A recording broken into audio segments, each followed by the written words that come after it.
ഹരേ കൃഷ്ണ. എല്ലാവർക്കും ഹരേ പ്രണാമം. കൃഷ്ണ മദർ. ശ്രീ ശ്രീ രാധാഗോവിന്ദ ഇസ്കോൺ ബംഗളൂരിന്റെ 18 ദിവസ ഗീതാധ്യയനത്തിലേക്ക് എല്ലാവർക്കും സ്വാഗതം. ഓം അജ്ഞാനതിമിരാന്ധസ്യ ജ്ഞാനാഞ്ജനശലാകയ ചക്ഷുരുന്മിലിതം യേന തസ്മൈ ശ്രീ ഗുരവേ നമഃ. ശ്രീചൈതന്യമനോഭീഷ്ടം സ്ഥാപിതം യേന ഭൂതലേ സ്വയം രൂപ കഥാ മഹ്യം ദദാതി സ്വപദാന്തികം. വന്ദേഹം ശ്രീഗുരോ ശ്രീയുതപദകമലം ശ്രീഗുरून् वैष्णवांश्च श्रीरूपं साग्रजातं सहगणा रघुनाथान्वितं तं सजीवं साद्वैतं सावधूतं परिजनसहितं कृष्णचैतन्यदेवं श्रीराधाकृष्णपादान् सहगणा ललिता श्रीविशाखान्वितांश्च। हे कृष्णा करुणा सिन्धु दीनबन्धो जगत्पते गोपीश गोपिका कान्ता राधा कान्त नमोऽस्तुते। तप्त काञ्चन गौराङ्गी राधे वृन्दावनेश्वरी वृषभानुसुते देवी प्रणमामि हरिप्रिये। वाञ्छाकल्पतरुभ्यश्च कृपा सिन्धुभ्य एव च पतितानां पावनेभ्यो वैष्णवेभ्यो नमो नमः।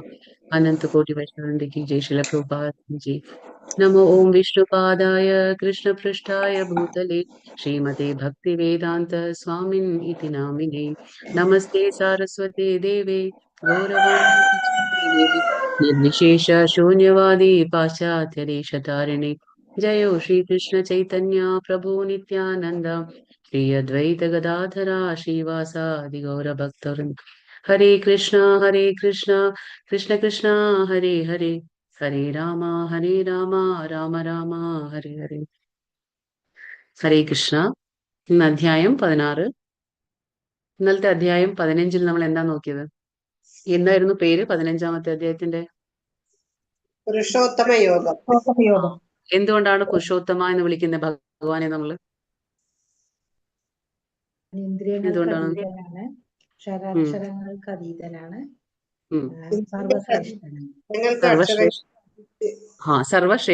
സർവശ്രേഷ്ഠനുമാണ് ഭഗവാൻ. അതുകൊണ്ട് നമ്മൾ ഭഗവാനെ പുരുഷോത്തമ എന്ന് വിളിക്കുന്നു അല്ലെ. പിന്നെ ഭഗവാൻ 15:7 എന്ത് പറഞ്ഞു? മമൈ വാംശോ ജീവലോകി, അതായത് ഈ കാണുന്ന ജീവസത്തകളെല്ലാം ഭഗവാന്റെ അംശമാണെന്ന് ഭഗവാൻ പറഞ്ഞു അല്ലെ. അത് പറഞ്ഞു ഭഗവാൻ. പിന്നെ എന്ത് പറഞ്ഞു? ഭഗവാന്റെ സാമ്രാജ്യത്തിലേക്ക് എങ്ങനെയുള്ളവർക്കാണ് പോകാൻ പറ്റുക? 3 കാര്യങ്ങൾ പറഞ്ഞു അല്ലെ. എന്താണ്?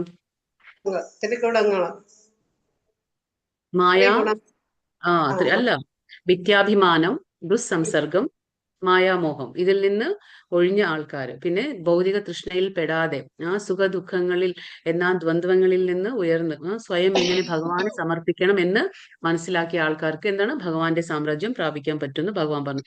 പിന്നെ നമ്മുടെ ഈ ഭൗതിക പ്രകൃതിനെ ഭഗവാൻ അരയാൽ വൃക്ഷത്തോടാണ് ഉപമിച്ചിരിക്കുന്നത്. വേരുകൾ മേൽപോട്ടും പിന്നെ ശാഖകൾ താഴോട്ടും കീഴ്പോട്ടാണ് അതിന്റെ. അപ്പൊ ഇതൊരു റിഫ്ലക്ഷൻ, അതായത് പ്രതിബിംബമാണ്. ആ ഭഗവാന്റെ ആ ഗോലോകധാമത്തിലുള്ള ആ വൃക്ഷത്തിന്റെ ഒരു പ്രതിബിംബം എന്നാണ് നമ്മുടെ ഭൗതിക പ്രപഞ്ചത്തിലെ ഈ ബന്ധങ്ങളെയാണ് ഇത് സൂചിപ്പിക്കുന്നത്, കാണിക്കുന്നത്. അതൊരു കാൽപ്പനികമായിട്ടുള്ള വൃക്ഷമാണ്. അപ്പൊ ഇതിനെ പോഷിപ്പിക്കുന്നത് ഭൗതിക പ്രകൃതിയുടെ 3 ഗുണങ്ങളാണ്. അപ്പൊ അതിനെ നമ്മൾ എന്ത് ചെയ്യണം? വിരക്തി എന്ന ആയുധം കൊണ്ട് വിച്ഛേദിച്ച് കളയണം. എങ്കിൽ മാത്രമേ നമുക്ക് ഇവിടുന്ന് മോചനം നേടി നമുക്ക് ഭഗവാന്റെ ധാമത്തിലേക്ക് എത്താൻ കഴിയുകയുള്ളൂ എന്ന് ഭഗവാൻ പറഞ്ഞു തന്നു. പിന്നെ ഭഗവാൻ എന്താ പറയാ, നമ്മുടെ ആ ഉദരത്തിൽ ഒരു അഗ്നിയാണ് അല്ലെ, ദഹനാഗ്നി. ഏതാണത്?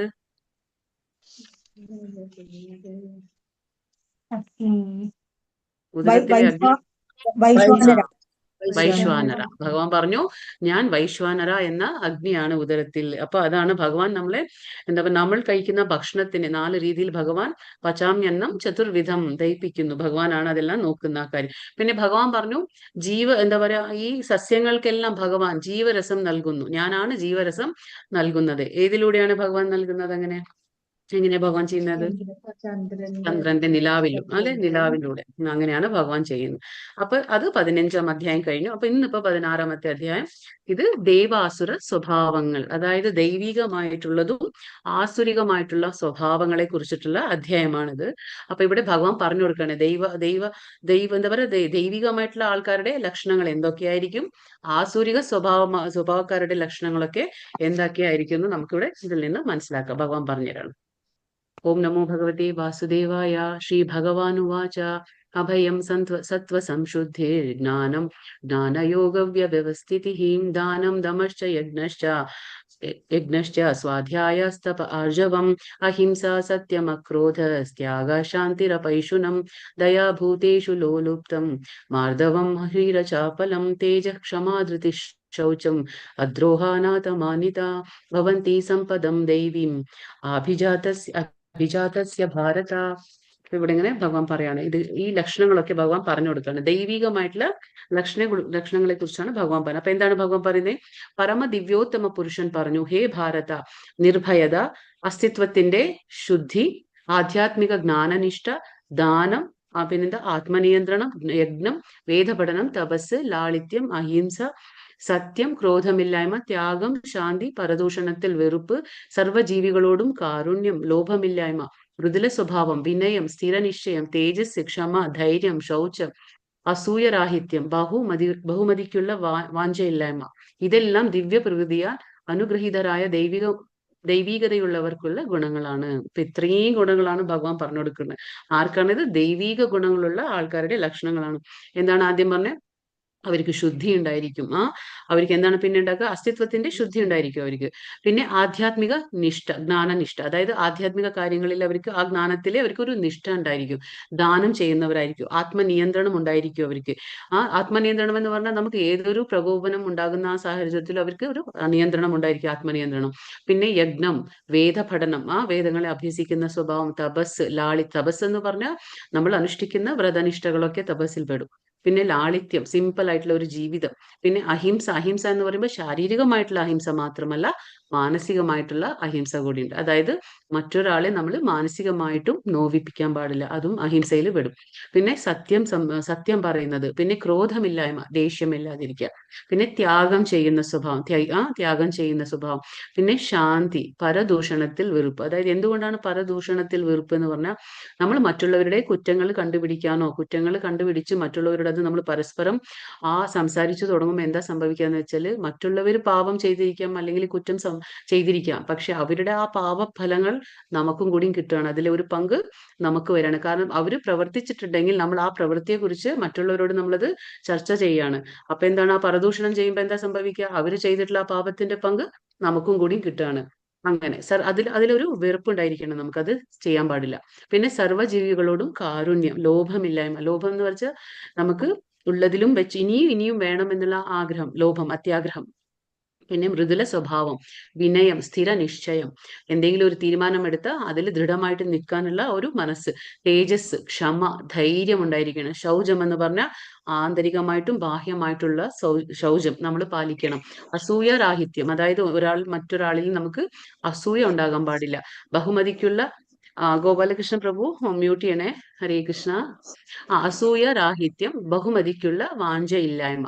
അതായത് ബഹുമതി, അതായത് നമുക്ക് മറ്റൊരാൾ നമ്മളെ ആദരിക്കണം, നമ്മളെ ബഹുമാനിക്കണം, അല്ലെങ്കിൽ നമ്മൾ ബഹുമാനിക്കപ്പെടണം, ആദരിക്കപ്പെടണം എന്നുള്ള ആ ഒരു വാഞ്ചയില്ലായ്മ. പിന്നെ ഇതെല്ലാം ദിവ്യ പ്രകൃതിയാൽ അനുഗ്രഹീതരായ ദൈവികതയുള്ളവർക്കുള്ള ഗുണങ്ങളൊക്കെയാണ് ഭഗവാൻ ഇപ്പൊ ഇത്രയും കാര്യങ്ങൾ പറഞ്ഞത്. എന്താണ്? ദൈവികമായിട്ടുള്ള ഗുണങ്ങളാണ്. ഇനിയിപ്പോ ആസുരി ഗുണങ്ങളെ കുറിച്ച് പറയുന്നുണ്ട്. ദംഭോ ദർപ്പാഭിമാനശ്ച ക്രോധഃ പാരുഷമേവ ച അജ്ഞാനം ചാഭിജാതസ്യ പാർത്ഥ സമ്പദമാസുരീം. ഹേ പാർത്ഥ, ഗർവം, അഹങ്കാരം, അഭിമാനം, ക്രോധം, പാരുഷ്യം, അജ്ഞാനം എന്നിവ ആസുര ഗുണങ്ങളാണ്. എന്താണ് പറയുന്നത് ഭഗവാൻ ഇവിടെ? ഗർവം, അതായത് ദർപ്പ എന്ന് പറഞ്ഞ, ദമ്പ എന്ന് പറഞ്ഞാൽ എന്താണ്? ആഡംബരം, പ്രദർശിപ്പിക്കൽ. അതായത് ആർക്കെങ്കിലും കുറച്ച് എന്താ പറയുക, കുറച്ച് വിദ്യാഭ്യാസമോ അല്ലെങ്കിൽ സമ്പത്തോ ഉണ്ടെങ്കിൽ, ധനികരാണെങ്കിൽ അത് അവരെന്താണ്, അത് പ്രദർശിപ്പിക്കാൻ നോക്കും അല്ലെ, മറ്റുള്ളവരുടെ മുന്നിൽ കാണിക്കുക, എനിക്ക് ഇത്ര വിദ്യാഭ്യാസം ഉണ്ട്, അല്ലെങ്കിൽ എനിക്ക് ഇത്രയും സൗന്ദര്യം ഉണ്ട്, അല്ലെങ്കിൽ എനിക്ക് സമ്പത്ത് ഉണ്ട് എന്നുള്ളതൊക്കെ പ്രദർശിപ്പിക്കുന്ന ആ ഒരു സ്വഭാവം. പിന്നെ എന്താണ് പറയുന്നത്? അജ്ഞാനം ഉണ്ടായിരിക്കും. പിന്നെ അഹങ്കാരം ഉണ്ടായിരിക്കും, അഭിമാനം ഉണ്ടായിരിക്കും, ക്രോധം, അതായത് ദേഷ്യം. കാരണം ചെറിയൊരു കാര്യത്തിനും അവർക്ക് ദേഷ്യം വരുന്ന സ്വഭാവക്കാരായിരിക്കും അവര്. അപ്പൊ അവർ നിസ്സാര കാര്യങ്ങൾ മതി അവരെ കോപവിഷ്ടരാക്കാൻ. പിന്നെന്താ അവർക്ക് പിന്നെന്താ പറയാ, എന്താ പറയാ, കർക്കശ വാക്കുകൾ, അതായത് മറ്റുള്ളവരെ, പാരുഷ്യം എന്ന് പറഞ്ഞ എന്താണ്? കഠിനമായ അല്ലെങ്കിൽ മറ്റുള്ളവർക്ക് വേദനിപ്പിക്കുന്ന തരത്തിലുള്ള സംസാരം. അതായത് ആ വാക്കുകളിൽ കരുണ ഉണ്ടായിരിക്കില്ല, മറ്റുള്ളവരെ നോവിപ്പിക്കാനുള്ള രീതിയിൽ സംസാരിക്കുന്ന ആ വാക്കുകളാണ് അവർ ഉപയോഗിക്കുക. അപ്പൊ അങ്ങനെ ചെയ്യുന്നത്. പിന്നെ അവർക്ക് എന്ത് ചെയ്യരുത് എന്നുള്ളത് അറിവുണ്ടായിരിക്കില്ല അവർക്ക്. എന്ത് ചെയ്യണം എന്ത് ചെയ്യാൻ പാടില്ല എന്നുള്ള അറിവൊന്നും ഉണ്ടായിരിക്കില്ല. അതാണ് അജ്ഞാനം. ഇതൊക്കെയാണ് അപ്പൊ ആസുര ഗുണങ്ങൾ. ഏതാണ്? ഗർവം ഉണ്ടായിരിക്കും, അഹങ്കാരം ഉണ്ടായിരിക്കും, അവർക്ക് അഭിമാനം ഉണ്ടായിരിക്കും, ക്രോധം ഉണ്ടായിരിക്കും, പാരുഷ്യം എന്ന് പറഞ്ഞാൽ എന്താ പറയാ കരുണ ഇല്ലാത്ത വാക്കുകൾ സംസാരിക്കുന്നത്, പിന്നെ അജ്ഞാനം. ഇതൊക്കെയാണ് ആസുര ഗുണങ്ങൾ. ഇപ്പൊ ഭഗവാൻ ഇപ്പൊ ഇവിടെ എന്താ പറയണേ? അർജുനോട് പറയാണ്, ദൈവീ സമ്പദ് വിമോക്ഷായ നിബന്ധായ സുരീമതി മാഷുച സമ്പദം ദൈവീം അഭിജാതോസി പാണ്ഡവ. ഇപ്പൊ അർജുനോട് പറഞ്ഞു കൊടുക്കാണ്. എന്താ പറയണേ ഭഗവാൻ? അർജുനോട് അഭൗതിക ഗുണങ്ങൾ മുക്തി സാധനങ്ങളാണ്. പിന്നെ ആസുര ഗുണങ്ങൾ എന്താണ്? ബന്ധന കാരണങ്ങളാകുന്നു. പിന്നെ പാണ്ഡുനന്ദന, ദൈവീക ഗുണങ്ങളോടെ പിറന്നവനായതുകൊണ്ട് നീ ദുഃഖിക്കേണ്ട. അപ്പൊ ഇവിടെ ഭഗവാൻ പറഞ്ഞു കൊടുക്കാണ്, അഭൗതിക ഗുണങ്ങൾ, നമുക്ക് ഭൗതിക ഗുണങ്ങൾ എന്താണ്? മൂന്നറിയാം, സത്വ രജസ് തമോ. അപ്പൊ അഭൗതിക ഗുണങ്ങൾ എന്ന് പറയുമ്പോൾ ഇതിൽ നിന്നും മുകളിലേക്ക് കയറിയ ഒരു അവസ്ഥ, അതായത് വിശുദ്ധ സത്വം എന്ന് പറയും. അപ്പൊ ഈ വിശുദ്ധ സത്വത്തിൽ നമ്മൾ നിൽക്കുമ്പോൾ അതെന്താണ്? മുക്തി സാധകങ്ങളും. അതേപോലെ അസുര ഗുണങ്ങളുള്ളപ്പോ എന്താണ്? നമ്മൾ ബന്ധന കാരണങ്ങളാണ്. അപ്പൊ നമ്മളിവിടെ ബന്ധിച്ച് വെക്കുന്നത് എന്താണ്? അസുര ഗുണങ്ങൾ. നമ്മുടെ അസുര ഗുണങ്ങൾ ഉണ്ടെങ്കിൽ നമുക്ക് അത് ബന്ധന കാരണങ്ങളാകുന്നു. അപ്പൊ പാണ്ഡു നന്ദന അർജുനോട് പറയാണ്, നീ പേടിക്കേണ്ട, ദൈവീക ഗുണങ്ങളോടെ പിറന്നവനാണ് നീ. അപ്പൊ അർജുനോട് പറയാനേ, നീ ദൈവീക ഗുണങ്ങളോട് പിറന്നവനായതുകൊണ്ട് നീ പേടിക്കേണ്ട. നീ എന്താ പറയാ, ആ ഒരു ദൈവിക പ്രകൃതമാണ് അർജുനന്റേത്. അതാണ് ഭഗവാൻ പറഞ്ഞു കൊടുക്കുന്നത്. അപ്പൊ അർജുനോട് പേടിക്കേണ്ട എന്ന് ഭഗവാൻ പറഞ്ഞു കൊടുക്കാണ്. ദ്വൗ ഭൂതസർഗാ ലോകേസ്മിൻ ദൈവാസുര ഏവ ച ദൈവോ യേ വിസ്തരശ പ്രോക്ത ആസുരം പാർത്ഥ മേ ശൃണു. ഹേ പാർത്ഥ,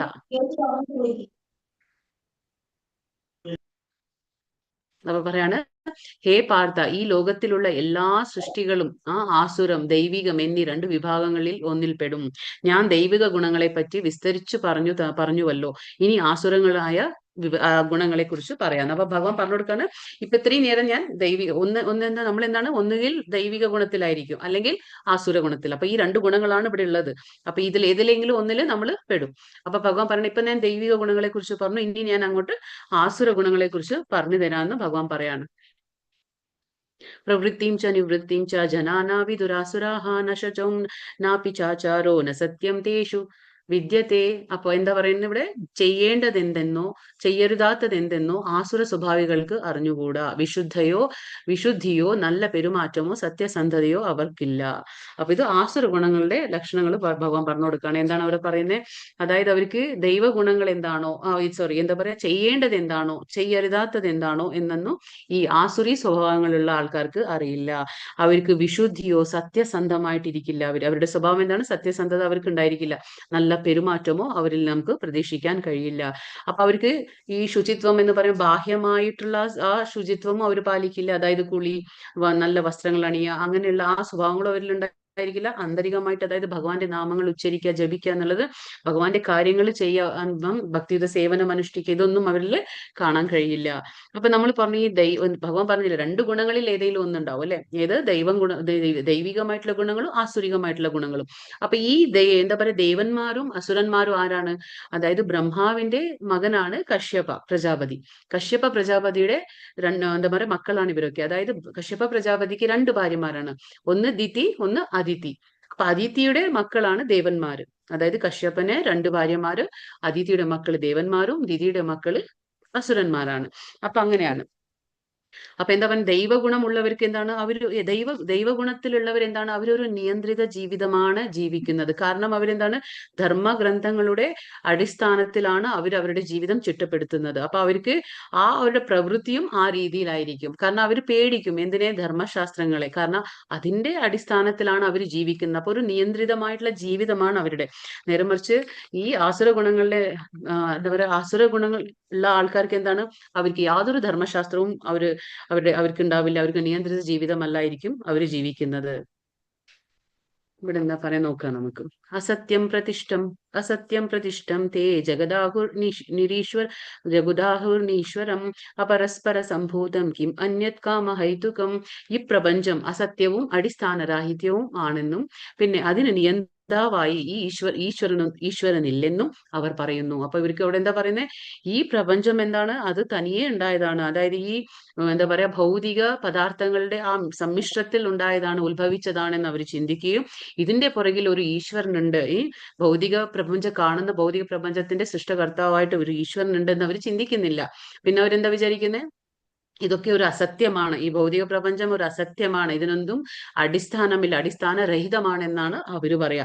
ലൈംഗിക അഭിലാഷം മാത്രമാണ് ഇതിന്റെ ഉൽപ്പത്തിക്ക് കാരണമെന്നും കാമമല്ലാതെ മറ്റൊന്നും കാരണമായിട്ട് ഇല്ലെന്നും അവർ പറയുന്നത്. അപ്പൊ ഇവിടെ എന്താണ് പറയുന്നവര്? ഈ പ്രപഞ്ചം തനിയെ അങ്ങ് ഉളവായി, ഇതിനെ കാരണമായിട്ട് അവര് ഈ ജഡപദാർത്ഥമാവട്ടെ ജീവാത്മാവട്ടെ ഇതിൽ വ്യത്യാസമൊന്നും അവർ കാണുന്നില്ല.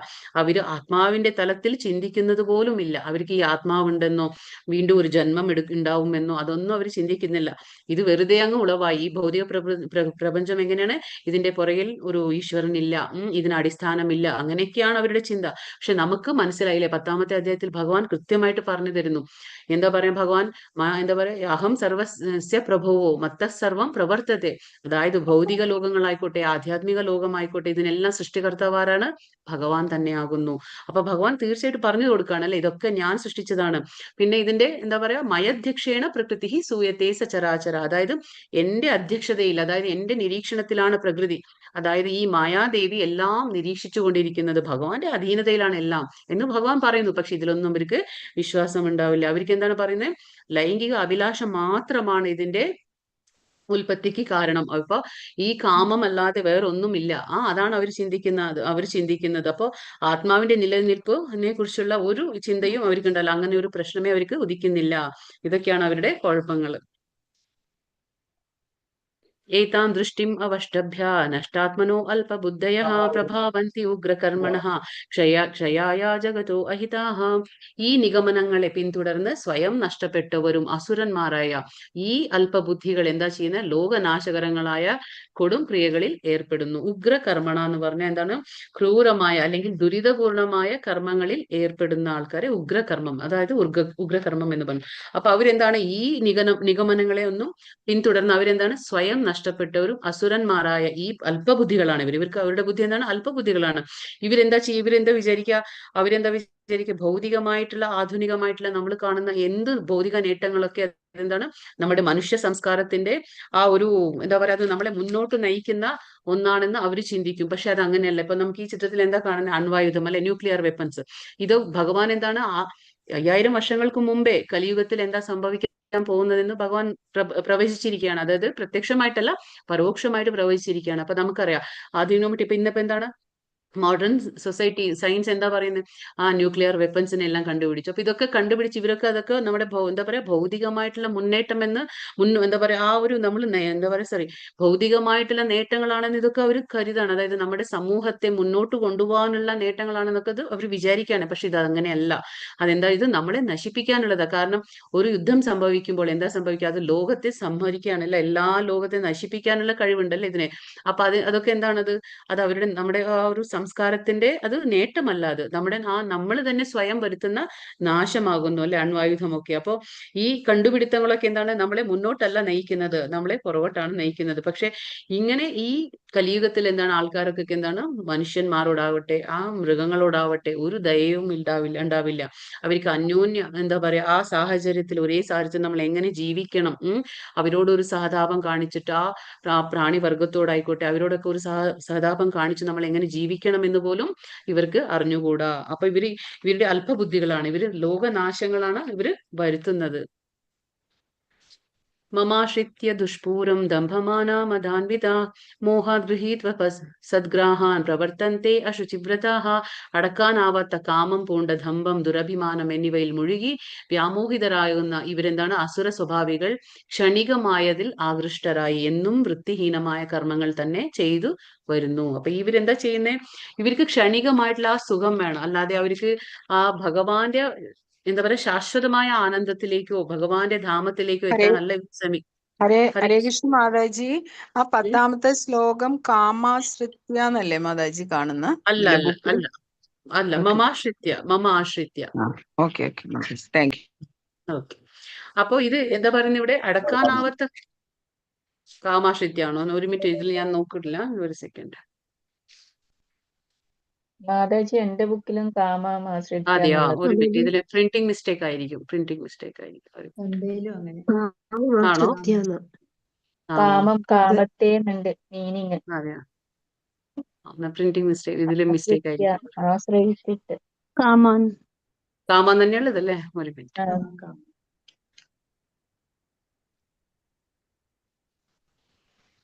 ആണ് മാതാജി, കാമം. ഓക്കെ. ഈ ബുക്കിലൊക്കെ അങ്ങനെ തന്നെയാണുള്ള. കാമാശ്രിത്യ, നമുക്ക് മാ എന്നുള്ള ആയിപ്പോയിണ്ടത്, മമാശ്രിത്യ എന്നുള്ളത് കാമാശ്രിത്യ. താങ്ക് യു മാതാജി. ഹരേ കൃഷ്ണ. അപ്പൊ ഇങ്ങനെ ഇവിടെ എന്താ പറയുന്നത്? അടക്കാനാവാത്ത കാമം പൂണ്ടും, എന്താ പറയാ, അവർക്ക് ആ ആഗ്രഹം, കാമം എന്ന് പറയുമ്പോൾ എന്താണ്? ആഗ്രഹം. ആ ഒരുപാട് ആഗ്രഹം കൊണ്ട് അവരെന്താ ചെയ്യുന്നത്? ദുരഭിമാനം ഉണ്ടാവും. എന്നിവയിൽ അവർ മുഴുകി വ്യാമോഹിതരായിട്ട് അവർക്ക് അസുര സ്വഭാവികൾക്ക് എന്താണ്? ക്ഷണികമായതിൽ മാത്രമാണ് അവര് ആകൃഷ്ടരാകുന്നത്. അവരെന്താ ആകൃഷ്ടം എന്ന് പറഞ്ഞാൽ അട്രാക്ട് ആവുന്നത് എന്താണ്?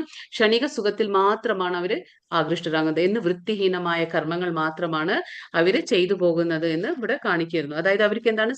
ഈ ഭൗതികമായിട്ടുള്ള ആ ഒരു ലൈംഗിക ആസ്വാദനത്തിലേക്കും പിന്നെ ധനസമ്പാദനത്തിലും മാത്രമാണ് അവര് താല്പര്യപ്പെടുന്നത്. അത് അതിൽ മാത്രമാണ് അവർ ആകൃഷ്ടരാകുന്നത്.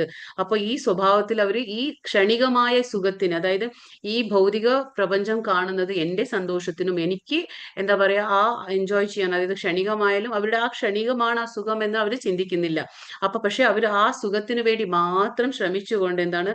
പരമസത്യത്തെ അവർ കാണാൻ ശ്രമിക്കുന്നില്ല. അപ്പൊ അവര് അല്പബുദ്ധികളായതുകൊണ്ട് അവർ ഇങ്ങനെയുള്ള വൃത്തിഹീനമായ കർമ്മങ്ങളിൽ മാത്രമാണ് ചെയ്തു വരുന്നത്. കാരണം എന്താ വെച്ചാൽ ധനസമ്പാദനമാണ് അവരുടെ ഒരു ആഗ്രഹം ഉണ്ടായിരിക്കുക. കാരണം അതിന് ഏത് വഴിയും അവര് സ്വീകരിക്കും. അതാണ് നമുക്ക് മനസ്സിലാക്കാൻ പറ്റുന്നത് ഇതില്. ഇത് സതീദേവിയുടെ കഥയാണ്. ലാസ്റ്റ് പറയാം. ചിന്താമപരിമേയം ച പ്രളയാന്തം ഉപാശ്രിതാഃ കാമോപഭോഗപരമാ ഏതാവദിതി നിശ്ചിതാഃ ആശാപാശശതൈർബദ്ധാ കാമക്രോധാപരായണാഃ ഈഹന്തെ കാമഭോഗാർത്ഥ മന്യായേനാർത്ഥ സഞ്ചയാൻ. ഇന്ദ്രിയ സന്ദർപ്പണമാണ് എന്താ പറയാ, മാനുഷിക സംസ്കാരത്തിന്റെ പ്രാധാന്യ ആവശ്യമെന്ന് എന്നവർ കരുതുന്നു.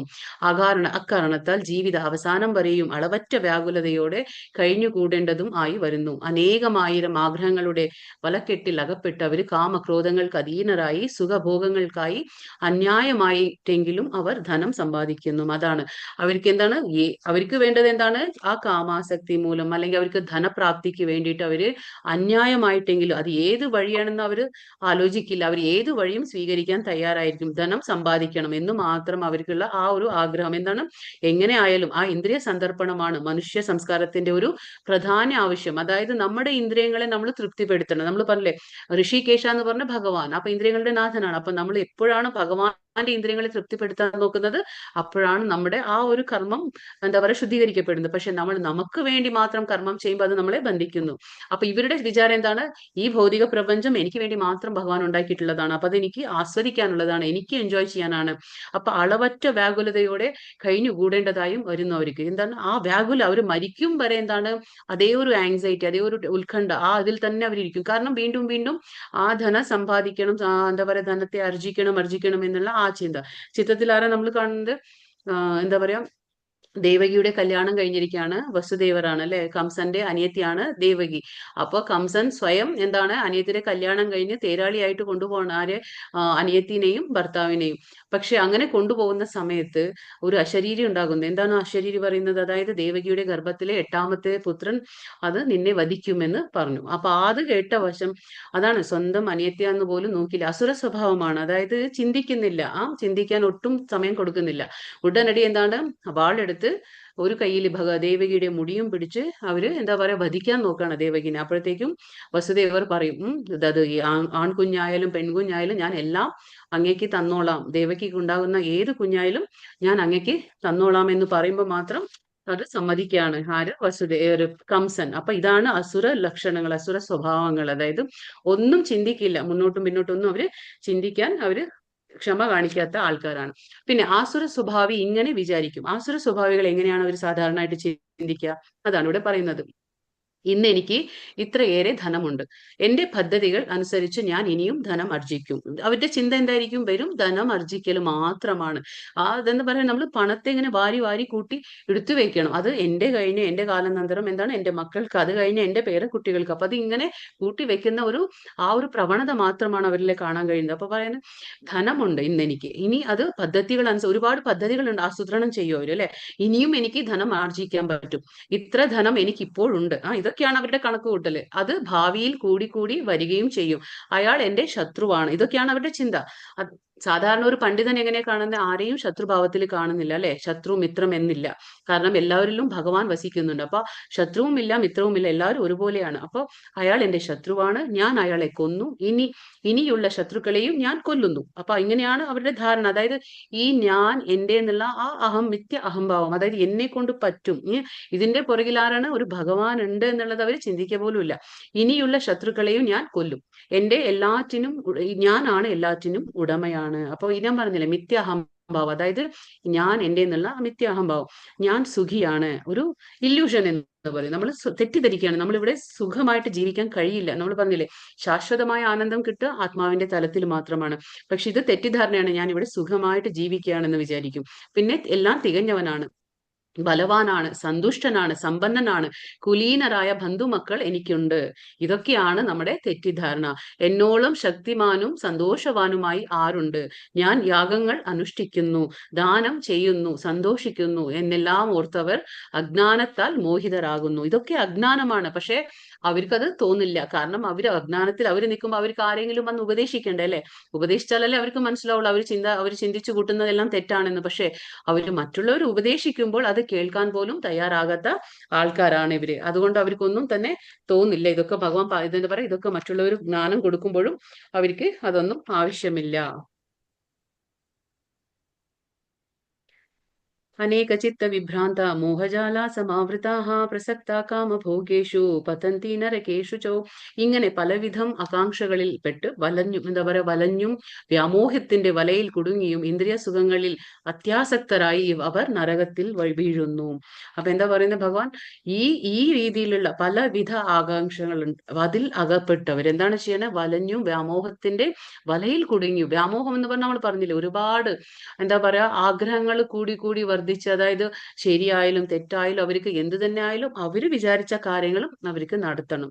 ഇങ്ങനെയുള്ള വ്യാമോഹം, എന്താ പറയാ ആഗ്രഹങ്ങൾ കൂടുതലുള്ള ആ ഒരു അവസ്ഥ ഇങ്ങനെ സംഭവിക്കുമ്പോൾ ഇന്ദ്രിയ സുഖങ്ങളിൽ അത്യാസക്തരായി. അവർക്ക് വേറൊരു സുഖവും ഇല്ല, ഇന്ദ്രിയ സുഖങ്ങൾ. പക്ഷെ അവർ ചിന്തിക്കുന്നില്ല ദേഹം നശിക്കുന്നതോടുകൂടി എന്താ പറയാ എല്ലാം നമ്മുടെ കർമ്മങ്ങൾ എന്താണ് നെക്സ്റ്റ് ജന്മത്തിലേക്ക് അത് പോവാണ്. പക്ഷെ അവരത് ചിന്തിക്കുന്നില്ല. എത്ര പറ്റോ എനിക്ക് ഈ ലോകത്തിൽ അല്ലെങ്കിൽ ഈ ജന്മത്തിൽ എനിക്ക് ആസ്വദിക്കണം, എനിക്ക് സുഖിക്കണം എന്ന് മാത്രം ചിന്തിക്കുന്ന ആൾക്കാരാണ്. അങ്ങനെ അതിൽ അത്യാസക്തരായി അവർ നരകത്തിലേക്കാണ് പോകുന്നത്. ഭഗവാൻ പറഞ്ഞില്ലേ 14 ലോകങ്ങൾ ഭഗവാൻ സൃഷ്ടിച്ചിട്ടുണ്ട്. എന്തുകൊണ്ടാണ്? നല്ല കർമ്മങ്ങൾ ചെയ്യുമ്പോൾ എന്താ പറയാ ഭൂമിയുടെ മുകളിലുള്ള ആ ഉന്നത ലോകങ്ങളിലേക്കും അധമ ലോകങ്ങളിലേക്കും നമ്മൾ പോകുന്നു. അധമ ലോകങ്ങൾ എന്ന് പറഞ്ഞാൽ നരക ലോകങ്ങളുണ്ട്. നമ്മൾ പറഞ്ഞു താഴെയുള്ള 6 ലോകങ്ങൾ കഴിഞ്ഞാൽ അതിന്റെ താഴെ 28 നരക ലോകങ്ങളുണ്ട്. അപ്പൊ ആ നരക ലോകത്തിലേക്ക് അവര് ചെന്ന് പെടാണ്. അപ്പൊ ഇവിടെ എന്താന്ന് വെച്ചാൽ ഇവർക്ക് എന്താണ് ഈ ഭൗതിക ആസക്തി എന്ന് പറയുമ്പോൾ അവർക്ക് എന്താണ്? ഞാൻ, എന്റെ വീട്, എന്റെ കുടുംബം, എന്റെ ഈ എന്താ പറയുക ബാങ്ക് ബാലൻസ് അല്ലെങ്കിൽ എന്റെ ഭൂമി, എന്റെ നിക്ഷേപം ബാങ്കിൽ ഞാൻ എത്ര ഉണ്ടാക്കി വെച്ചിട്ടുണ്ട്, ഇതൊക്കെ എനിക്ക് ഇനിയും എങ്ങനെ മെച്ചപ്പെടുത്തണം, ഇത് മാത്രമാണ് അവർക്കൊരു ചിന്ത വരുന്നത്. അപ്പൊ ഇതിൽ തന്നെ അവരുടെ മനസ്സ് എപ്പോഴും ഉണ്ടായിരിക്കും. ഇതാണ് അവരുടെ ഒരു പ്രശ്നം. ആത്മസംഭവിത സ്തബ്ധ ധനമാനമദാൻവിതാഹ യജന്തി നാമ യജ്ഞൈസ്തേ ദംഭേന അവിധിപൂർവകം. നിഷേധികളും സ്വയം സംതൃപ്തരുമായി സമ്പത്ത്, ദുരഭിമാനം ഇവയാൽ വ്യാമോഹിതരായി അഹങ്കാരത്തോടെ അവർ ചിലപ്പോൾ വൈദിക വിധികൾ അനുസരിക്കാതെ തന്നെ പേരിന് ചില യജ്ഞങ്ങളൊക്കെ അനുഷ്ഠിക്കാറുണ്ട്. അപ്പൊ ഇവിടെ എന്താ ഭഗവാൻ പറയുന്നത്? അതായത് വൈദിക ഗ്രന്ഥങ്ങളുണ്ട്, അതിൽ ചില നിബന്ധനകളൊക്കെ കൊടുത്തിട്ടുണ്ട്. എന്തെങ്കിലും ഇപ്പൊ നമ്മൾ ഒരു യജ്ഞം ചെയ്യണമെങ്കിൽ എങ്ങനെ ചെയ്യണം, അത് എന്ത് ചെയ്യാൻ പാടില്ല എന്നൊക്കെ കാര്യങ്ങളുണ്ട്. പക്ഷെ അതൊന്നും അവർ പാലിക്കാൻ ശ്രമിക്കില്ല. പക്ഷെ അവരുടെ മനസ്സിന് എന്തു തോന്നി, അത് പേരിനൊരു യജ്ഞം ചെയ്യാം എന്നുള്ള രീതിയിൽ അവരുടെ മനസ്സിന് എന്തു തോന്നി അത് മാത്രം. സമ്പത്ത് കുന്നുകൂട്ടുന്നതിന്റെയും മിഥ്യാ ആഡംബരത്തിന്റെയും ഒരു ഫലമായി ഉണ്ടായ വ്യാമോഹമാണ് അവർക്ക്. അവരെന്താണ്? അഹങ്കാരികളായി തീരുകയാണ് അവര്. പത്തരക്കാർ എന്താണ് സന്ദർഭം വരുമ്പോൾ എന്താണ് അവർ ചെയ്യുക? അവര് എന്താ പറയുക, ഒരു ആചാര്യന്റെ നില കൈകൊള്ളും. എന്നിട്ട് അവരെന്താണ് മറ്റുള്ള ജനങ്ങളെ, സാമാന്യ ജനങ്ങളെ അവര് വഴിതെറ്റിക്കും. അപ്പൊ സാമാന്യ ജനങ്ങൾ എന്ത് ചെയ്യും? അദ്ദേഹത്തിനെ ആരാധിക്കുകയും ചെയ്യും, അവരെ വാഴ്ത്തുകയും ചെയ്യും. അപ്പൊ ഇങ്ങനെയാണ് ഈ അല്പജ്ഞാനികളായിട്ടുള്ള ആസുരി സ്വഭാവമുള്ള ആൾക്കാരൊക്കെ ചെയ്യുക. അവർ നിഷേധികളാണ്. എന്ത് നിഷേധികളാന്ന് പറയുമ്പോൾ, അതായത് ധർമ്മശാസ്ത്രങ്ങളെ അവര് കണക്കിലെടുക്കില്ല. അവർക്ക് എന്ത് തോന്നുന്നോ ആ രീതിയിൽ അവര് ആ എന്താ പറയാ, ആ ശാസ്ത്രങ്ങൾ പറയുന്ന വിധി നിയമങ്ങളെ ഒന്നും അവർ അനുസരിക്കാനോ പാലിക്കാനോ അവര് തയ്യാറാകില്ല. പക്ഷെ അവർക്ക് തോന്നുന്ന രീതിയിൽ ചില യജ്ഞങ്ങളൊക്കെ അവർ അനുഷ്ഠിക്കാറുണ്ട്. ഇപ്പൊ ഈ ചിത്രത്തിൽ കാണുന്ന നമ്മൾ ആരെ കാണുന്നത്? ഇത് ഭസ്മാസുരനാണ്. അപ്പൊ ഭസ്മാസുരൻ എന്താ ചെയ്യുന്നത്? ഭസ്മാസുരന് ഒരു അസുരനാണ്. അപ്പോ അദ്ദേഹം ശിവന്റെ ഭക്തൻ എന്നും പറഞ്ഞ് അപ്പൊ ശിവനെ പ്രീതിപ്പെടുത്താൻ വേണ്ടി ഓരോ യജ്ഞങ്ങൾ അനുഷ്ഠിക്കുക. ആ യജ്ഞത്തിൽ അദ്ദേഹം എന്താ ചെയ്യുന്നത്? സ്വന്തം ശരീരത്തിലെ ഓരോ എന്താ പറയാ ഭാഗങ്ങൾ ഇങ്ങനെ മുറിച്ച് യജ്ഞത്തിന്റെ അഗ്നിയിൽ ഇടാണ്. അങ്ങനെ യജ്ഞത്തിന്റെ അഗ്നിയിൽ സ്വന്തം ശരീരത്തിന്റെ ഭാഗങ്ങളെല്ലാം മുറിച്ചിട്ട് അവസാനം ശിവനെ പ്രീതിപ്പെടുത്താൻ വേണ്ടിയിട്ട് സ്വന്തം കഴുത്തറക്കാൻ വേണ്ടിയിട്ടാണ് കത്തി കഴുത്തിൽ വെച്ചിരിക്കുകയാണ്. അപ്പൊ ആ സമയത്ത് ശിവൻ അവിടെ പ്രത്യക്ഷപ്പെടും. ശിവൻ പ്രത്യക്ഷപ്പെട്ടിട്ട് പറയും, ഞാൻ പ്രീതനായി, ഇനി എന്താ വേണ്ടത് പരം ചോദിച്ചോളാൻ പറയും. ശിവൻ നമുക്കറിയാം എന്താ പറയാ അശുതോഷ എന്ന് പറയും. കാരണം ശിവൻ വളരെ അധികം പെട്ടെന്നാണ് എന്താ പറയാ പ്രീതിപ്പെടുന്നത്. അതായത് ഭക്തന്മാർ എന്തെങ്കിലും ചെയ്യുമ്പോൾ എന്താ പറയാ സന്തോഷപ്പെടും ശിവൻ. അപ്പൊ ശിവൻ പ്രത്യക്ഷപ്പെട്ടു പറഞ്ഞു, ഇനി എന്താ വേണ്ടത് വരം ചോദിച്ചോളാൻ പറയും. അപ്പൊ ഭസ്മാസുരൻ പറയും, ഞാൻ കാരണം അസുരന്മാരാണല്ലോ, അവർക്ക് അത്ര മാത്രമേ ബുദ്ധി ഉണ്ടാവുള്ളൂ. അപ്പൊ പറയാണ്, ഞാൻ ആരുടെ ശിരസിലാണോ കൈവെക്കുന്നത് അവർ ഉടനടി ഭസ്മമായി തീരണം എന്ന് പറയും. അപ്പൊ ശിവൻ തഥാസ്തു എന്ന് പറയും. പക്ഷേ ഈ അസുരന്മാരുടെ ബുദ്ധി എങ്ങനെയെന്ന് വെച്ചാൽ, വരം തന്നത് ആരാണോ അവരുടെ നേർക്കാണ് പരീക്ഷിക്കാൻ പോവാണ്.